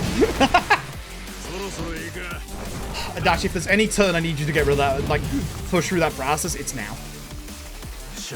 So, Majima's next turn, he's guaranteed to buff. We do not need to worry about Majima. But Saejima, we do. We need to hit Saejima twice before his turn, beautiful, so that he will buff on his next turn. And we have just the answer for that. Ichi just snuck a turn in there, you see that? It's supposed to be Jungi-Han. Now here's the thing. Jungi-Han, we heal. We're gonna do a big heal. He is still fine. On Saijima's next turn, he is guaranteed to use Blade Kill. So if he goes for Ichi, we have to heal. It will only hit Ichi. Even though it looks like in the cutscene it hits all your party members, it'll only hit Ichi. Pray that Majima doesn't hit Ichi after this. Okay, he wants Adachi dead. This is fine. This is good. Please. Now, you can hit Majima sometimes with paralysis bombs, but it's very much an agility roll. I'm going to do the big one again just in case, because I don't want Ichi to die. I'd rather Ichi attack than Jungi-Han, because Ichi's Rose Typhoon does good damage to Majima and will hit, despite the evasion. Please don't paralyze him again. It's my damage dealer. Thanks. Saijima's big weakness, would you believe, even though he's not weak to it. Jesus Christ, my perfect guards were bad. I have no excuse. Saijima's big weakness is Dark Airstrike. Fun fact. Oh boy. Okay, normal attack is fine.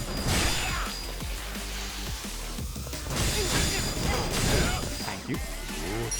Majima gets hit with Adachi. Ichi will kill Saejima. At this point, I don't want to use another first aid because I don't have that many in the run anymore.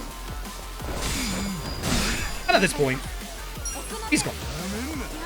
Jungi-Han doesn't need the EXP from surviving anymore. Rose does more damage. I don't have MP, so I'm going to have to do this anyway. That sucks. That sucks. I didn't want to have to use that there. That feels like a waste. Should have just waited until Adachi's turn, I guess. Yeah, I should have waited until Adachi's turn. Oh. Ichi will kill this fight faster than Eri will. That felt like a bad fight. 2 Jungi-Han deaths in that is not a good fight. I think we lose time in this chapter for sure. Shit. That sucks. We got through at least. I mean, the run continues, so I can't be too upset, but that was not a good fight. Considering what we're going up against in chapters 14 and 15, I need the next chapter to be fucking pristine perfect. It's not good. Oh, that's not good at all. We head back to Ebisu. Would you be surprised? I'm buying 2 more rocket launchers. Ichi now needs strength, so super power onto Ichi, wherever it is, and Jungi-Han needs... Yeah, Dragon Knuckles, he's still on. An idiot. Sorry about that. Dragon Knuckles are way stronger than the lightning bandages would be at this point normally. Because usually, with the old route, we would upgrade the lightning bandages again at this point, but we don't. Alright, so. This fight sucks until I started using Saijima's summon here. This fight just sucks. This guy in the middle fucking sucks to take care of. Thankfully, he's weak to knife, but we're gonna lower his defense with Saejima to just make sure he dies quickly. Because this guy just fucking resists everything and has so much HP. This guy sucks. Please get the paralysis off so he doesn't take a turn. That'd be great. Don't take a turn, jackass. Shout out to the fact his name is Kuroda. Not so subtle of a hint. RGG. Anyway, for some reason this fight's a lot easier than the last fight. I don't know why. I'm gonna start losing time in a second or 2 here, I think. Stab this guy. First time. Oh, no, sorry. GG. End of chapter 12. Not too bad. I'm gonna save a little bit of time, actually. I'm kind of surprised. That was not a good chapter. The battle tower was bad. The Majima Saijima fight was bad. The rest of it must have been pretty good.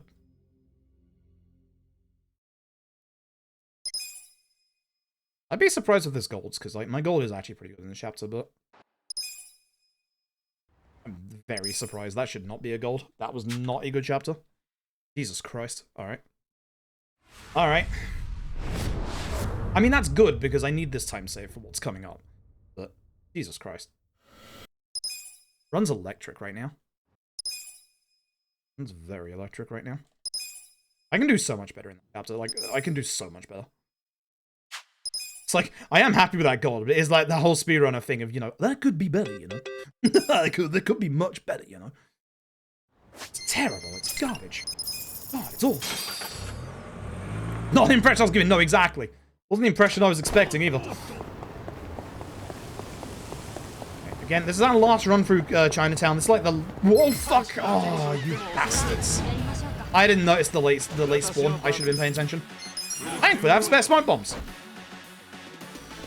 This is why you want spare smoke bombs for the endgame.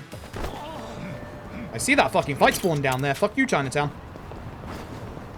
When I said this chapter has to be pristine perfect, it's now not.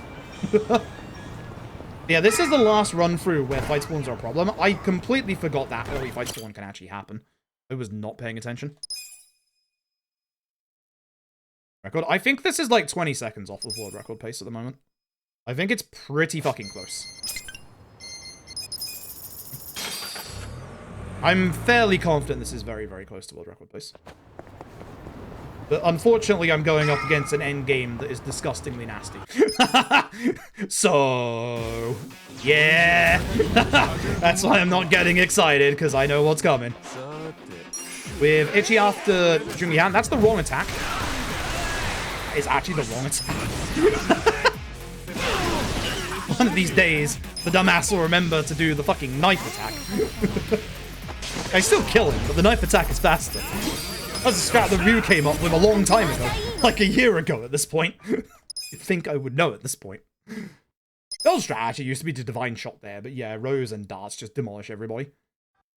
Like, the whole point of this is to get really good AoE for the endgame, and I'm a little worried Infinite Wealth is going to be the same, but it also wouldn't surprise me. I don't get excited at the fucking 5 million in my bank account, because, like, god, that'd be nice to have. I had 5 million for this endgame, I'd be able to keep using, like, Majima and Saijima as summons. It'd be so fucking nice.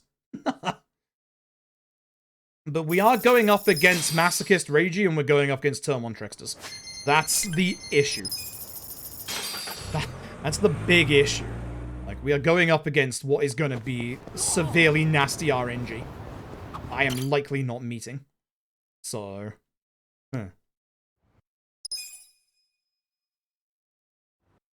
That's why I'm not getting excited, because my endgame's fucking disastrously nasty. I'm expecting the worst. But this run is good because, like, I've definitely gotten the new rounds in my head, which is good. That's kind of what I was, like, hoping for, was, like, to get the confidence with the route again, which I do now. Good.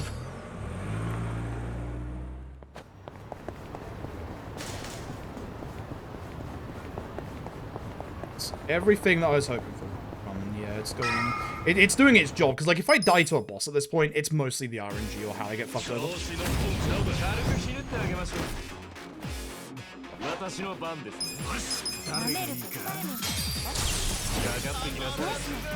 Sometimes this guy survives. It's a damage drop. It's fine if he does. That gets Adachi to get his final skill, and the final skill that we need in the run. This skill is, of course, Essence of Shield Rupture. We manually equip the Lightning Bandages, because the game at this point, as I said earlier, thinks that the Dragon Knuckles are stronger, and they are, and especially at this point they are. I'm not going to be an idiot and accidentally do a menu here. Actually, I am going to save time in this chapter, as long as I don't be an idiot here. We strengthen bandages by 2. Pouch by 1. Holy shit, I wasn't an idiot. Holy shit. So I had to, like, in my PB, I actually had to reload my save there. So, actually, we might save a giant chunk of time in this chapter. I forgot about that for a second. That's going to be a save load. I'm not trusting that. I'd rather save load and make sure that I don't lose time. Yeah, Sashiro wasn't great either, but I definitely lost like a good 20 seconds to having to reload my save there. So...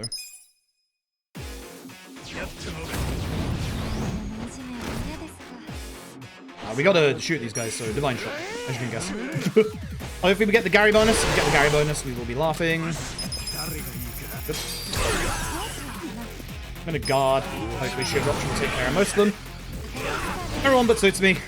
As expected. I'm just gonna stab the guy.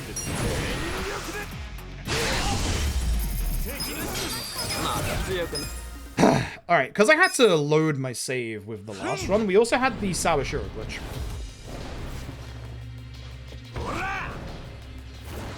So here's what's supposed to happen. We're supposed to be on one side of the room. Sawashiro is supposed to be on the other. Because I had to load my save last time, we actually surrounded Sawashiro. This was a problem at GDQ when I did the run live, because their PCs were so good that Sawashiro kept walking into my party. So thankfully, when the actual run happened, it went perfectly fine, which is why I had that weird conversation with Tom that was like, why is this guy now doing the normal thing? So what we want to do is add their single target. Because we want to keep him on that side of the room when we're on this side of the room. Because one, we do a shit ton of damage, and two, we want him specifically to not get close to us. We want to see Var Blade of Enmity. Beautiful shit. Because then he does this attack, and no one's close enough for him to actually hit them. I say that, but Jungi-Han can walk up to him, which is kind of bad. Also, Jungi-Han actually had a low agility roll. That's wild.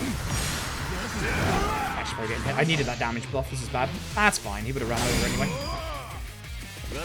So, here's the thing. I'm actually going to do something weird because I'm lacking damage here. I'm going to Muscle Soda Eri. I want to do it here because he'll go into phase 2 here and his HP value should be around the value I want it to be for this phase. Good. This is phase 2. This is, in my opinion, arguably the nastiest phase that Sawashiro has. Sawashiro is now going to get a couple of new skills. His normal attack is going to become a 2-hit attack, and if the second attack hits you and you don't perfect guard it, he will get an opportune attack. That causes him to do a shit ton of damage. But the real danger in this is a move called Cane Strike. It is a 1-hit attack that can stun a party member. Which he likes doing that on Eri, who's, you know, our damage dealer, and the one I just gave a buff to. So don't you fucking dare.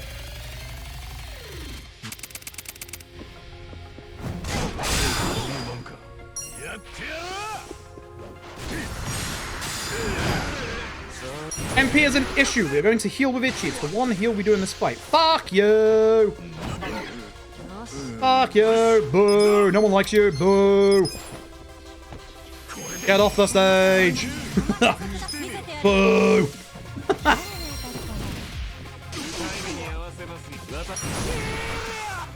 I gotta get that stun off of Adachi. The counter? The fuck is your problem? I've seen that for ages.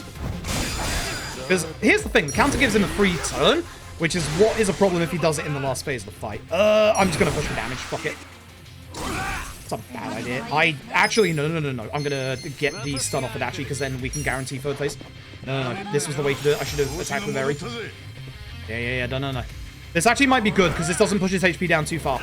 So he should begin this phase by attacking Itchy.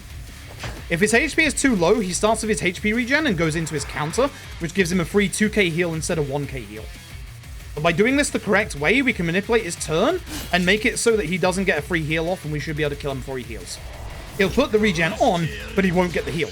Hit Itchy. Beautiful. Yeah, this was correct. This was the right play.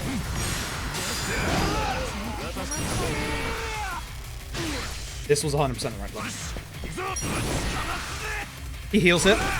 HP is low enough. I am hoping Jungi-Han goes after Eri, because then that'll be enough. Beautiful. Fight should be over. Not the best Sawashiro fight. Oh, fuck. Oh, that sucks.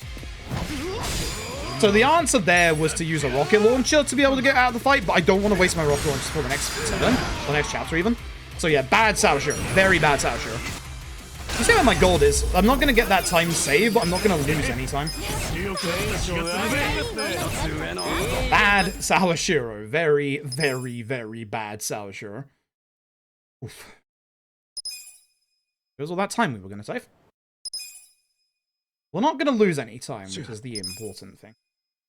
Now we get to the hardest chapter in the speedrun. Oh, hell yeah. The one that I'm going to guaranteed lose time in. Fuck yeah, let's go. Fuck yeah, let's go.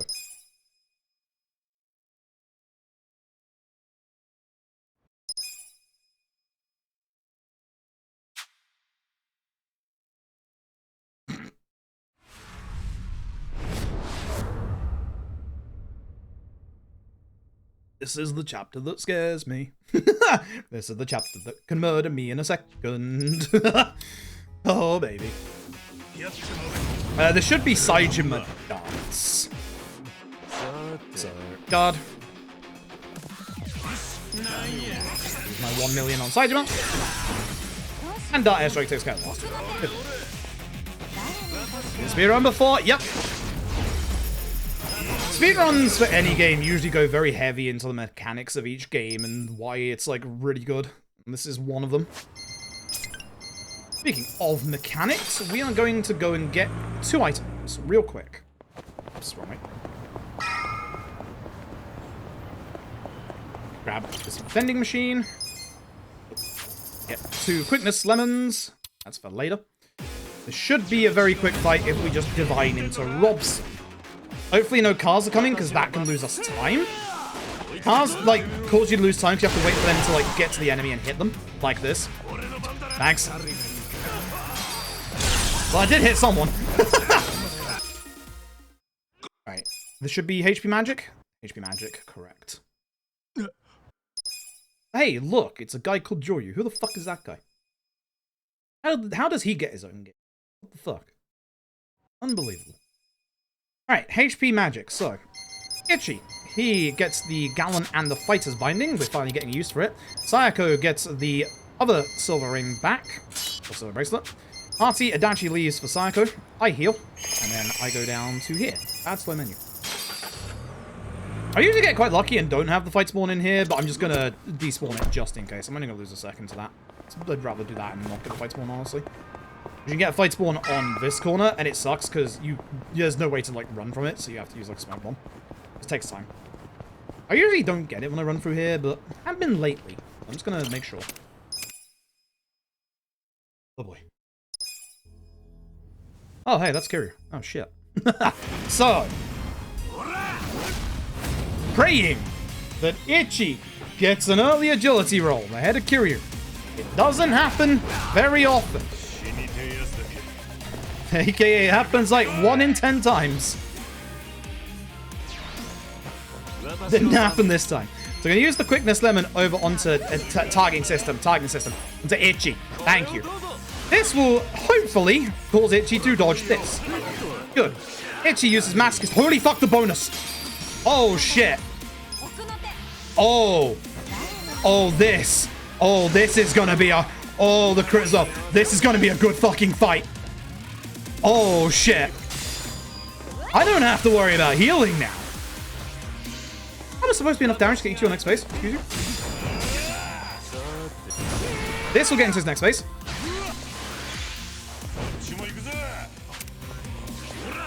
At which point, we're going to make everybody real fucking strong, beginning with Eri.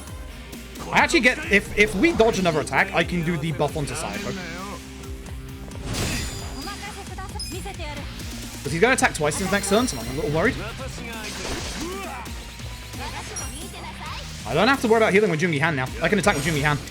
This is great. This is fucking great. By attack with Jungi Han, I mean I'm going to use this rocket launcher against him. Fuck you, Kiryu.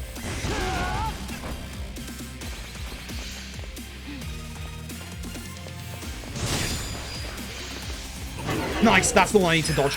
That one can actually stun you. It's called stun, would you believe? Oh, fantastic.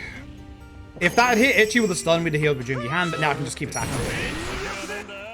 This will push him into next phase, which is Beast.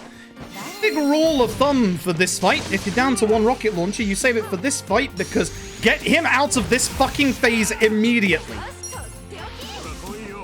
Beast is by far and away his most dangerous phase. He has one normal attack, this, which can hit twice. It's really bad.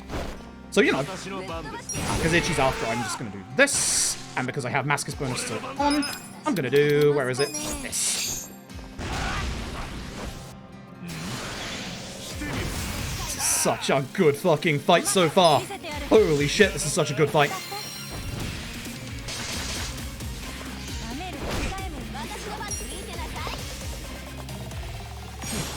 It's one of the best Kiryu fights I've ever had.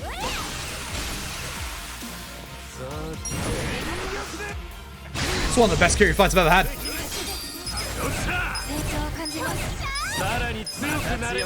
No longer worried about not getting the Mascus bonus on Reiji. But by God, if we get it.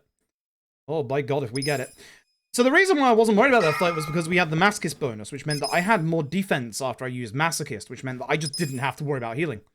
I could push my damage so fucking hard. Like, the two big boss fights in this, Kiryu and obviously the next one, Reiji, it's hard to emphasize how much you really want to see Mascus bonus. Because you literally just absolutely demolish them. And Jugihan actually, like, healed, so I don't have to worry about healing him. Calm down. Calm down. Run's nowhere near over. Still have to deal with Tendo. Such a good fucking run. No matter what happens at this point, even if Reiji ends the run, such a good fucking run. Like, no complaints. Such a good fucking run. Such a good fucking run. Like, even if it dies to Tendo, such a good fucking run.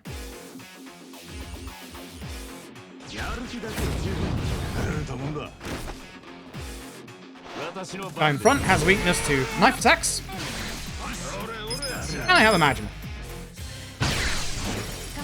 What we do our best single target damage, and of course we hopefully paralyze him with Brass Prongs. He has a bunch of really nasty long animations, so hopefully this hits. Beautiful. This will either kill or I'll need Ichi. Oh my God. He's just so good, chat. He's just so good. the fucking damage on that boy. Oh, he's just so good. Run's gonna run just die after with Majima Saijima about 6 times. There's a lot of ways it can die actually. Good crits.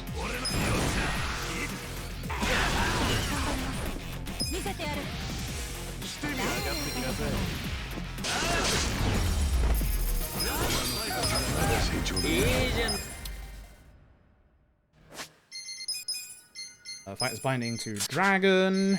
You get your dragon knuckles. I heal just in case. So I had the Mascus bonus in this fight in my PB, which normally I'd be afraid of, but I had the Mascus bonus for Kiryu. I would like the Mascus bonus here, obviously. But if I don't have it, we play safe. Saved a shit ton of time in the Kiryu fight. Also that onto Eri. Oh my God! Oh fuck! Oh fuck, okay. Okay. I haven't had both of them as bonus for years. Ah, 2 hit mirror face, that sucks. Okay. I don't have to do quickness lemon. I don't have to do quickness lemon. Oh fuck. Oh fuck. Look how little damage that does. Holy shit. Counter. Bring it on. Dare him, I dare you. I don't care. Oh, fuck. Okay. Okay, yeah, this chapter is golden. Oh, it double hit Ichi. It double hit Reiji. Holy fuck.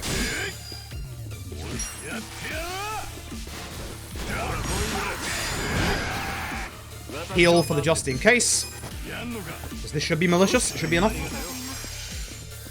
Oh, you fuck. Oh, that's bad. Okay, that is bad. That's actually not great. The thing is, that will come off of him on the next turn because of malicious. So, I don't have to worry too much about that. I should hit Mirror Face because I'm not going to do yet any damage to Reiji. Fit. Understandable. Hit Eri. I dare you.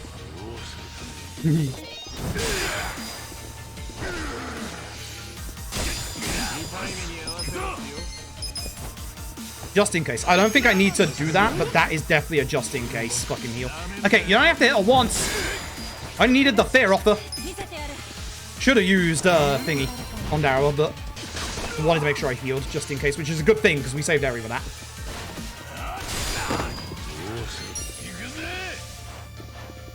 Could have done this fight a little faster, but this is a little bit of a safer way.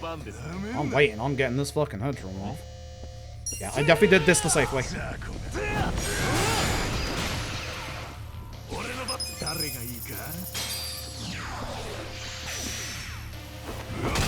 Couldn't let me have it. Couldn't fucking let me have it, could you, you prick? Fuck you! And fuck you too! Stop killing Eri! Stop killing Eri!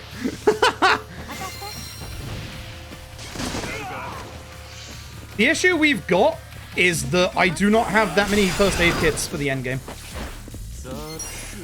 Right, you die. You go away. I am done with your bullshit. Itchy's Roast Typhoon will kill Reiji, so aim for mirror face at this point.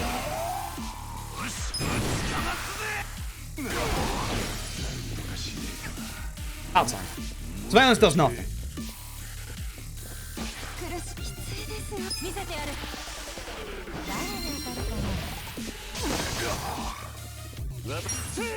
GG.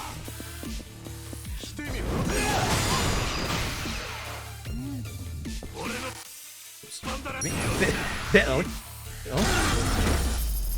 Sorry, but you're attached. Fucking same. Gonna get turn 1 tricks to top hat. That's the issue. Not over. Very much not over.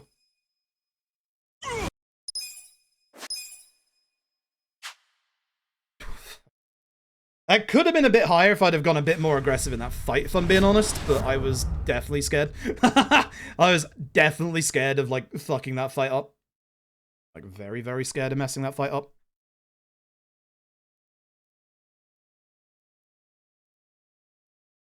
Just chill. I'm obviously getting the cursed substitute. There's no way I'm skipping it. There's zero way in hell I'm skipping it. We still need to hope that we get as little right hands as possible, obviously. Like, we're still in very much danger. I only have 1 first aid kit. I will probably take my time to pick up the 2nd first aid kit that's inside of Lame Tap.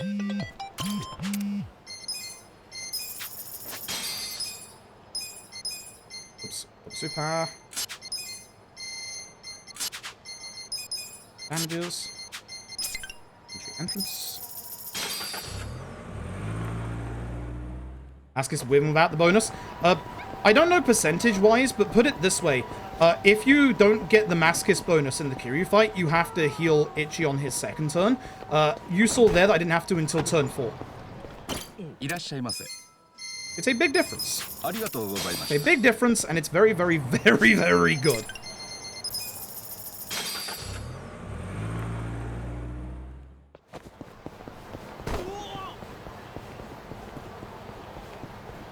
Come down to fucking Tendo.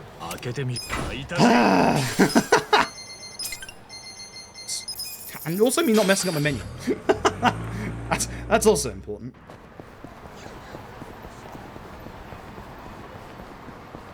Calm down at this point.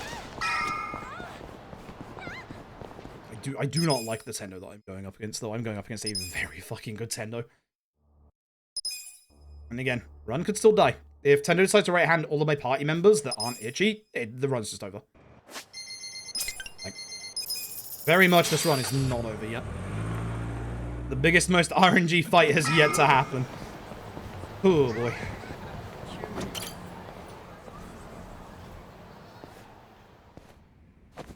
Yeah, that is literally the most perfect chapter 14 you could get. I could have gone a little more aggressive in the Reiji fight, and maybe I should have, but literally, like, double Masochist in chapter 14, you cannot get better than that.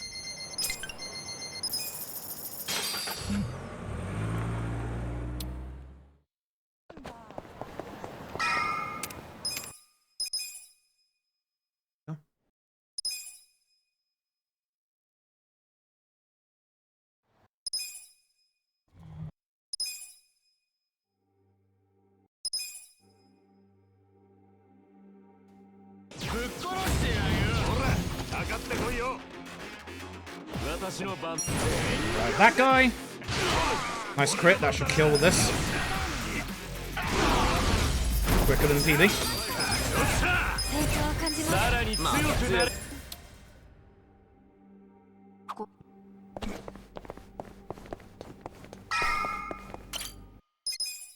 I'm picking up the spare first aid, just in case. Yeah, I do remember the extra quickness. I've got that in mind for fucking Tendo. Like, yeah, I lose like 2 seconds picking that up. I had to use one earlier. I feel like I'd be safer with that, just in case, you know, Tendo is Tendo.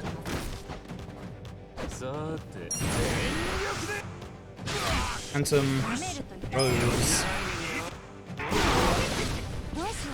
God.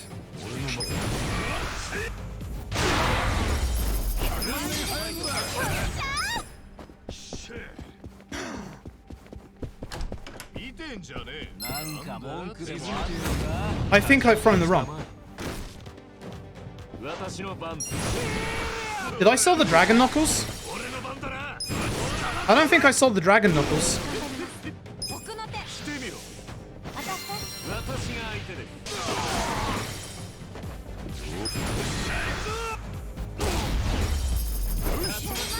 I don't think I sold the Dragon Knuckles. Which means I don't have the money for the fucking summons.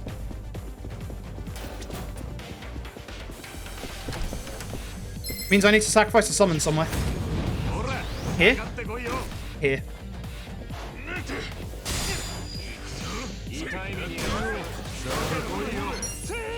Fuck. I fucked up. I fucked up. I fucked up bad. Hoping Ichi can go first. Yeah, no, I'll have to, like, yeah, make up for it here. Fuck. That's bad. That's really bad. Shit, that's gonna lose me so much time. Bro, I just fucking threw the wrong.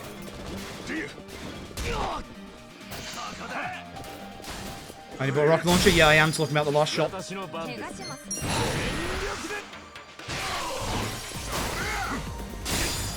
I threw the fucking wrong. Oh, Jesus Christ, I hate these guys. I think I just threw the fucking run.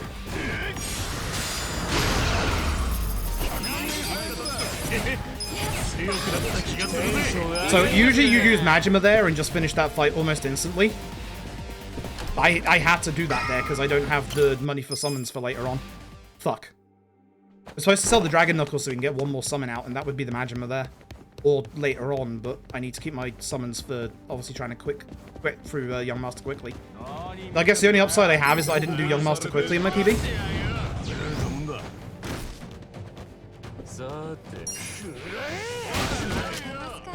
This is supposed to be Rose into shield. I'm choking.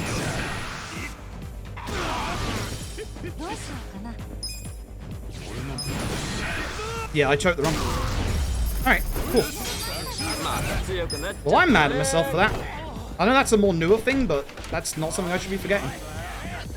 The whole reason why we manually, you know, do the equipment on Jungi Han.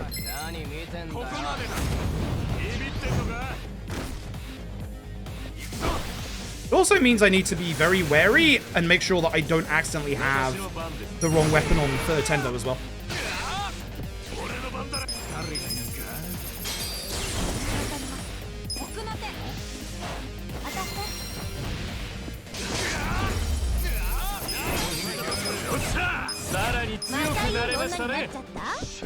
Because this should still work now. Because we use Saejima into Kiryu for Young Master, which is my other million, because we haven't used Kiryu yet.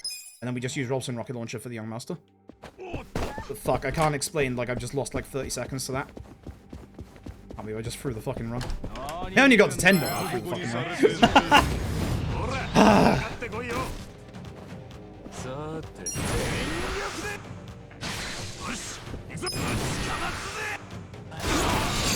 I will never get RNG like this again for such a long time.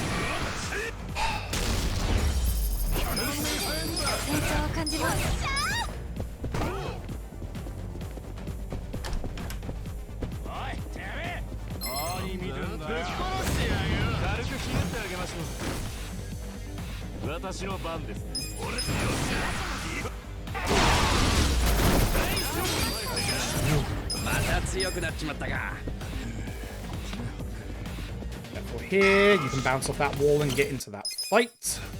It's actually more, like, tighter angle than it looks like.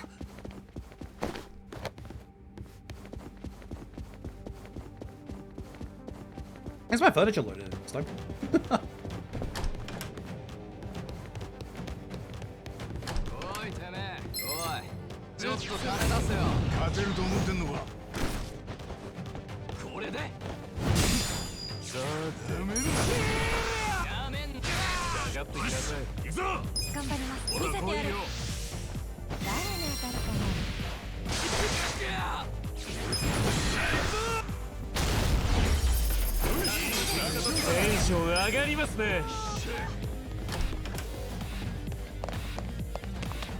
Skip this fight.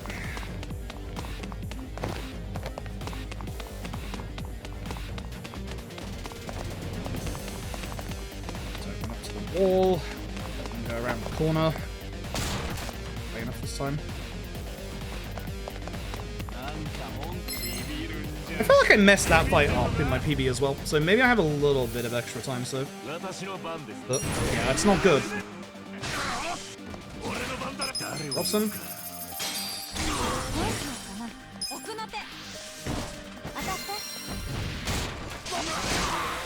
Nice crit. Gotta love it when she crits. Hoping for the paralysis so he doesn't get a turn off. It just takes ages for him to take a turn. All of his shit is just long. Nice crit.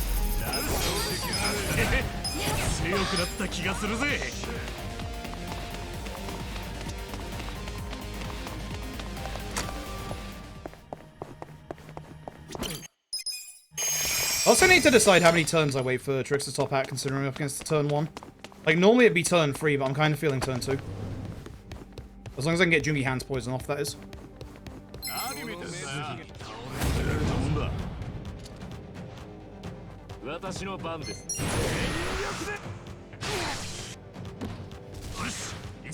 Actually, before Harry. Again, not a bad thing, but, like, weird. Weird.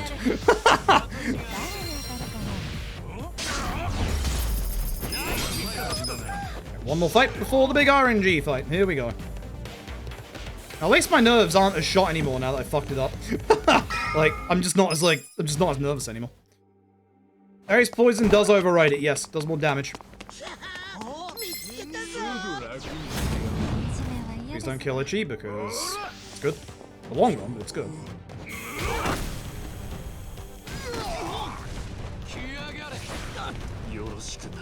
Yep.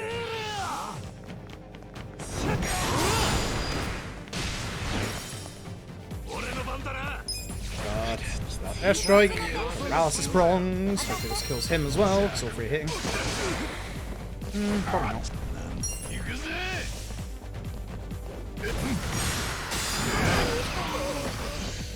I'm not sure Thingy kills here, so I'm gonna Tetrum.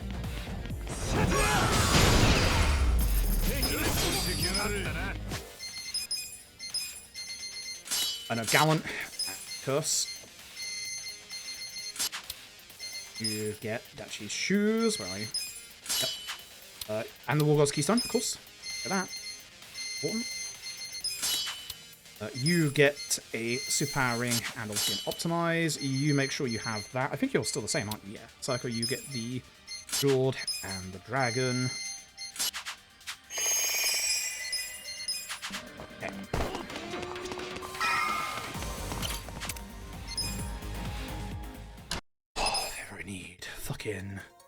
If I need fucking turn 1 Tricksters, it's now.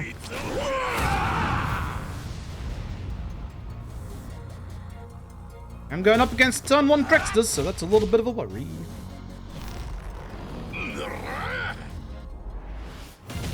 Could just not use your right hand at all. I'd also appreciate that. Thank you. I know I'm asking for a lot. I'd also like this to land early as a just in case. Cool. Right. Give me that turn 1.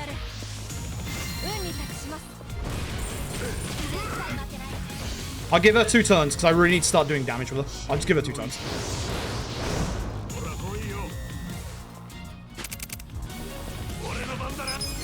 bonus. Good. Expecting that. Take one rocket launcher. I'm just gonna do this early. Gonna use it early, it's fine. Like, I've got not much else I can do with Psycho right now because I can't exactly buff Eri because I'm gonna do one more turn. I can buff Jungi Han, actually. I've been wondering about buffing Jungi Han with some Muscle Soda for a while. Just to do extra damage with, like, that. Hey, stop that. Stop that. 1, 2. No. Okay, I'm just gonna keep doing damage with Eri at this point. Yeah, I'm just gonna start doing damage with Eri. That's fine. That's not fine.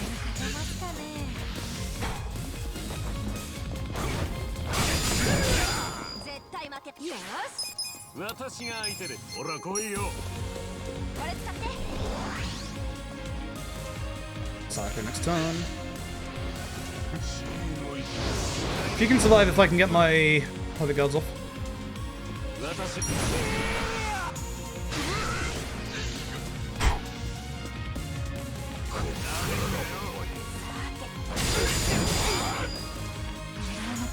Fuck off, Tendo. You really need a bunch of crits in this fight for an Eri.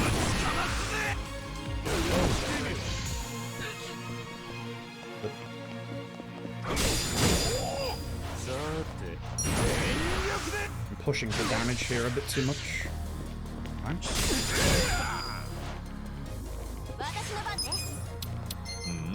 MP first. I have plenty of healing. Like, healing isn't an issue.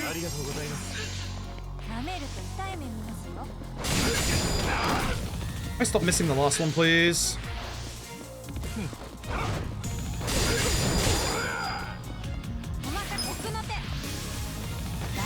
Turn 2 dots.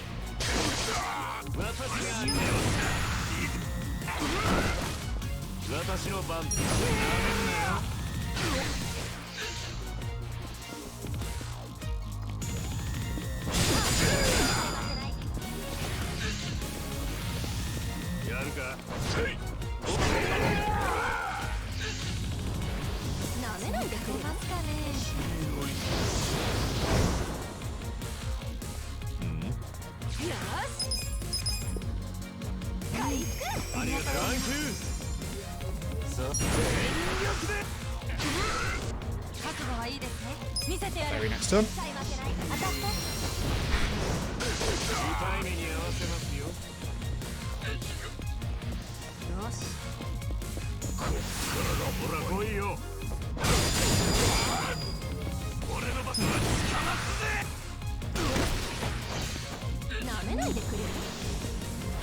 You son of a bitch. I need you to fucking stop.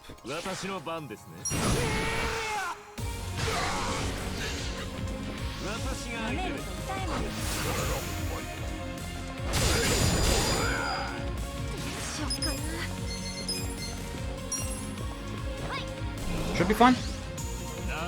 This will push into phase 2, so he won't attack Psycho straight away. He should attack Ichi.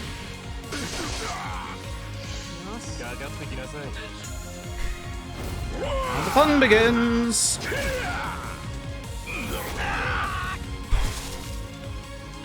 So, phase 2 Tendo has 2 brand new spanking attacks and they fucking hurt. The left-handed god, which is a guaranteed high damage crit, or the right hand, which is a one-hit kill. The only person it won't one-hit kill right now is Ichi. So if he uses the right hand, we're hoping it's only on Ichi. We have 1 spare item to be able to make up for that, called the Quickness Lemon. You should charge this time, so Cypher should be safe.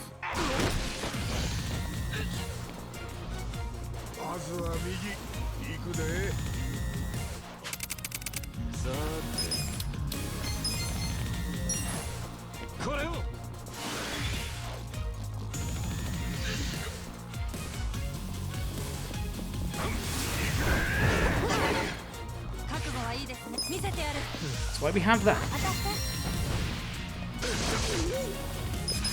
Get a full heal out.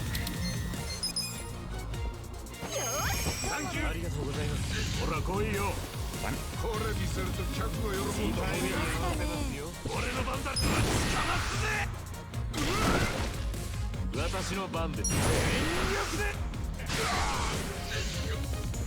He's got a double turn. The nice thing is, it's, like, not in order. So he'll use a right or a left. We can counter it. That's fine. Left is fine. Left is good. It's going to do a lot of damage, but left is good.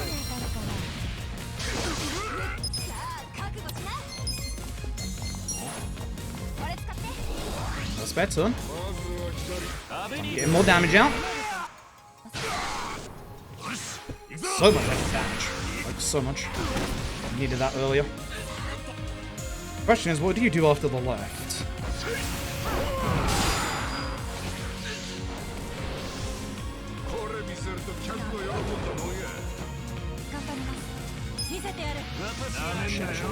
Buff Eri first. I kind of need to heal with Jungi Han. I can't let him die. I also should have used an MP one because Ichi needs the MP, but that's fine. I'm going to use Ichi to Muscle Soda Eri. Actually, no, I use MP and then Muscle Soda Eri with Psycho. And those will be the last buffs for the fight. This is a slow tendo. It's a very slow tendo. Tilly turns buffing. That's fine. Okay, he's now in a bad phase because he can just charge up the hand immediately. So if he uses the right hand, there's no way I can like avoid it. We don't heal Sayako. Amazing crit. We don't heal Sayako.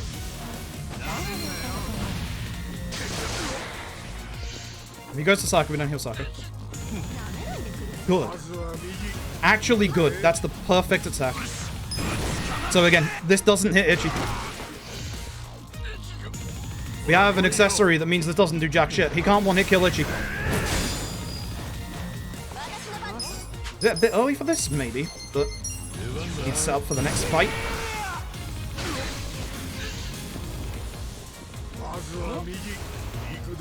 Eri, you need to kill.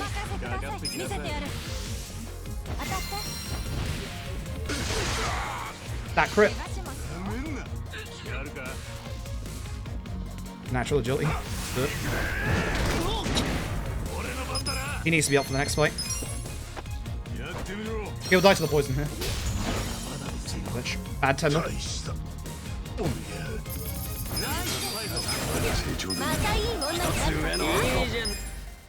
Bad tender. Bad tender. Fuck. Even if I get the fast young master, that's just a bad tendo. That hurts. Like, this is still gonna PB, but I was attached this run. I was so fucking attached this run. Sucks. Sucks. That was still the right call to do, but yeah, it sucks. Just hoping that I just do a lot more damage.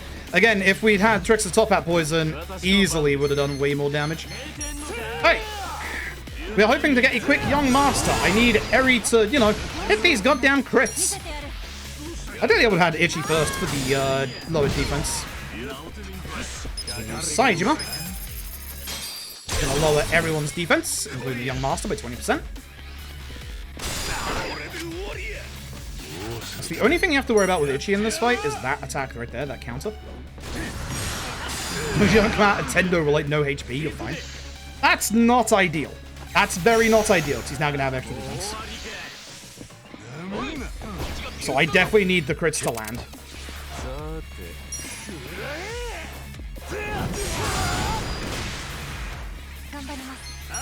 Eri's the one that has the important crits. No. We're not getting quick young master. Fuck. I could rocket launcher, but then I have nothing for the last fight. So I can't. At least that gave time for the young master to stand up. I was actually very worried there because of the height difference. And actually, even with a double crit, can't do enough damage. Fuck. So if you do enough damage to the young master at this point, he doesn't call back up, he just disappears from the fight. At this point, we just do our best AoE attacks. That's fine, he's dead. Bad move, friend. Fucking counters. Constant counters. Too many counters. Stop the counters. Hey! Hey, y'all are alive. Don't like that. Don't like that at all. This is such a bad fight. And yeah, this was a bad finale. It's gonna PB, but yeah, no. It was on world record pace, and then this finale was terrible. So, GG. GG. Doesn't matter whose super power you take. The champion's ring. GG. GG. This fight takes over 2 minutes, so GG. You'll see what time we're going to lose in this split. Like, I know I was going up against the gold finale, but that was just a bad set of fights. Me also forgetting to sell the Dragon Knuckles. The good news is, if I did sell the Dragon Knuckles, I still would not have gotten world record. So. GG. It's still a good run, and not one that I'm looking forward to going up against. Like, this is still a very, very good run, and like, every fucking split is great other than the finale. I would like some. I'd forget for a second what the fuck I was doing.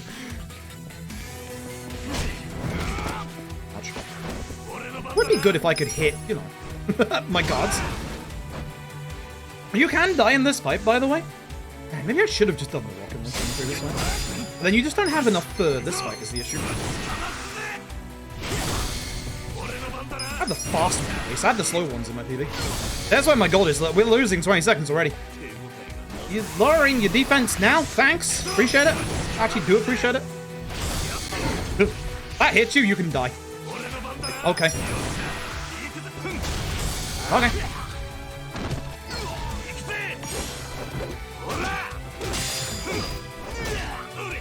Yeah, look at how much time I'm losing. Man. That hurts. That hurts. This was such a fucking good run. For like 95% of this run. And then just the end capitulated. Like, at least again, my mistake didn't cost me, like, world record, but what a bad finale.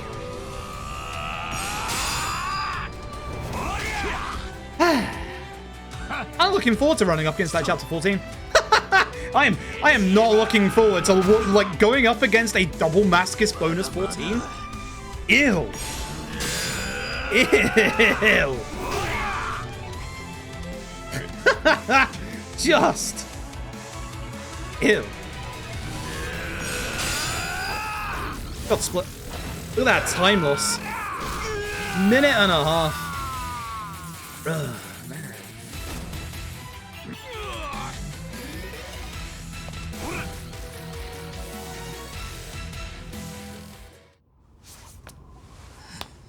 GG. GG. Oh, man. That was fucking it.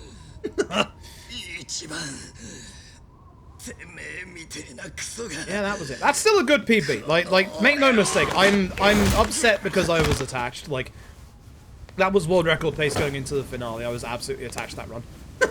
I'm not gonna you know, beat around the bush. I was absolutely attached to that run. Like, despite the fact that my chapter 12 wasn't good, that still somehow managed to gold. That was a very good run. That, like, even with the capitulation in the finale, that was a very good run. Like, I'm still happy with that run, but it's like... it stings. Stings a lot. Ugh. It's gonna be hard to go up against. That's gonna be a very, very hard run to go up against. I am not looking forward to running up against that chapter 14. Holy shit. I'm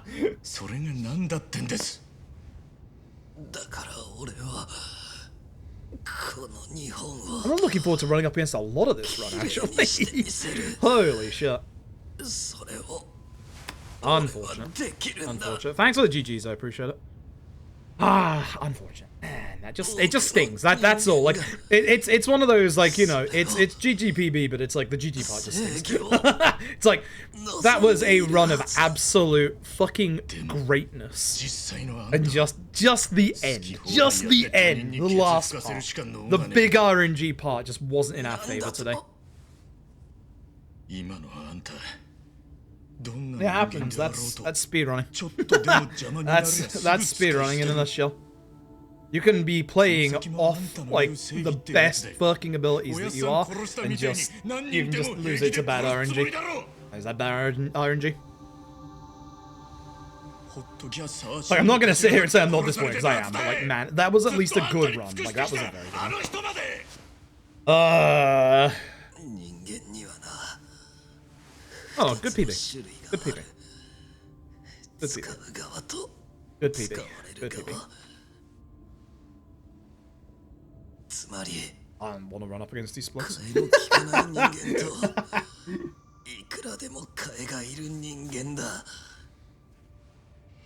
There's twice this last week I've gotten attached to a lad run, and it's just died in different ways. Still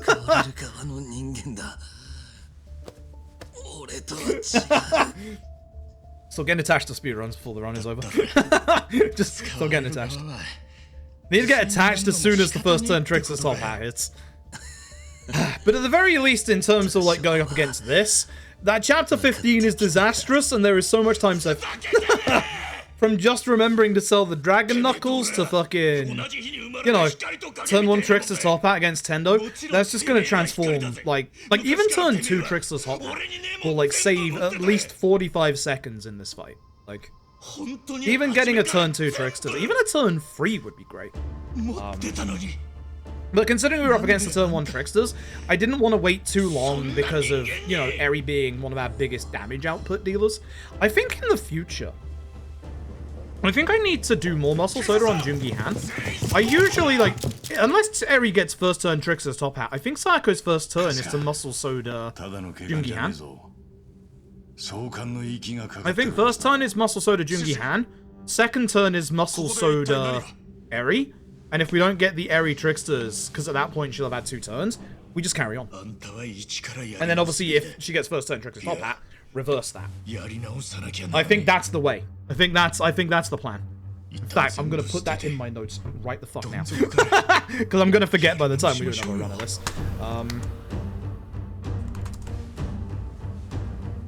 So to Jungi H. Unless turn 1 to Lich. Point Eri first. Beautiful, yep. I'm gonna put that in my notes just so I remember, because when I get back here, I'm gonna forget. It's a lot harder to do the quick kill on the Young Master as well.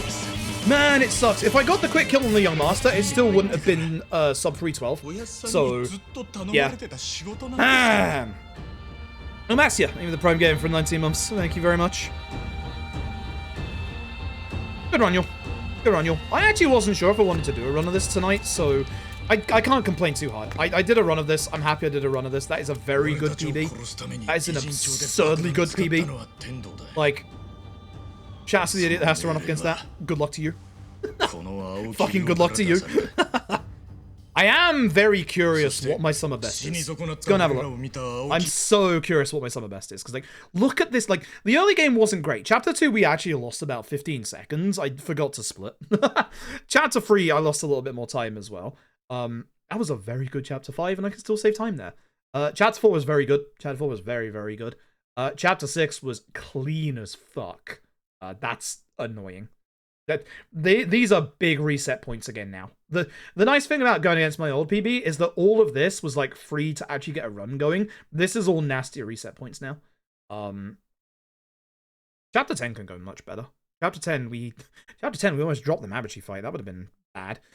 11 can go better. 12 can go much better despite that being a gold.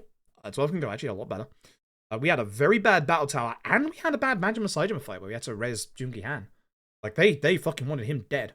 Which, hey, that's not itchy. I'm okay with that. More than okay with that. But that Chapter 14 was electric. I could have gone faster at Chapter 14. And, like, going into the finale, I was kind of kicking myself because I thought to myself, I should have gone more aggressive. But, actually, smart.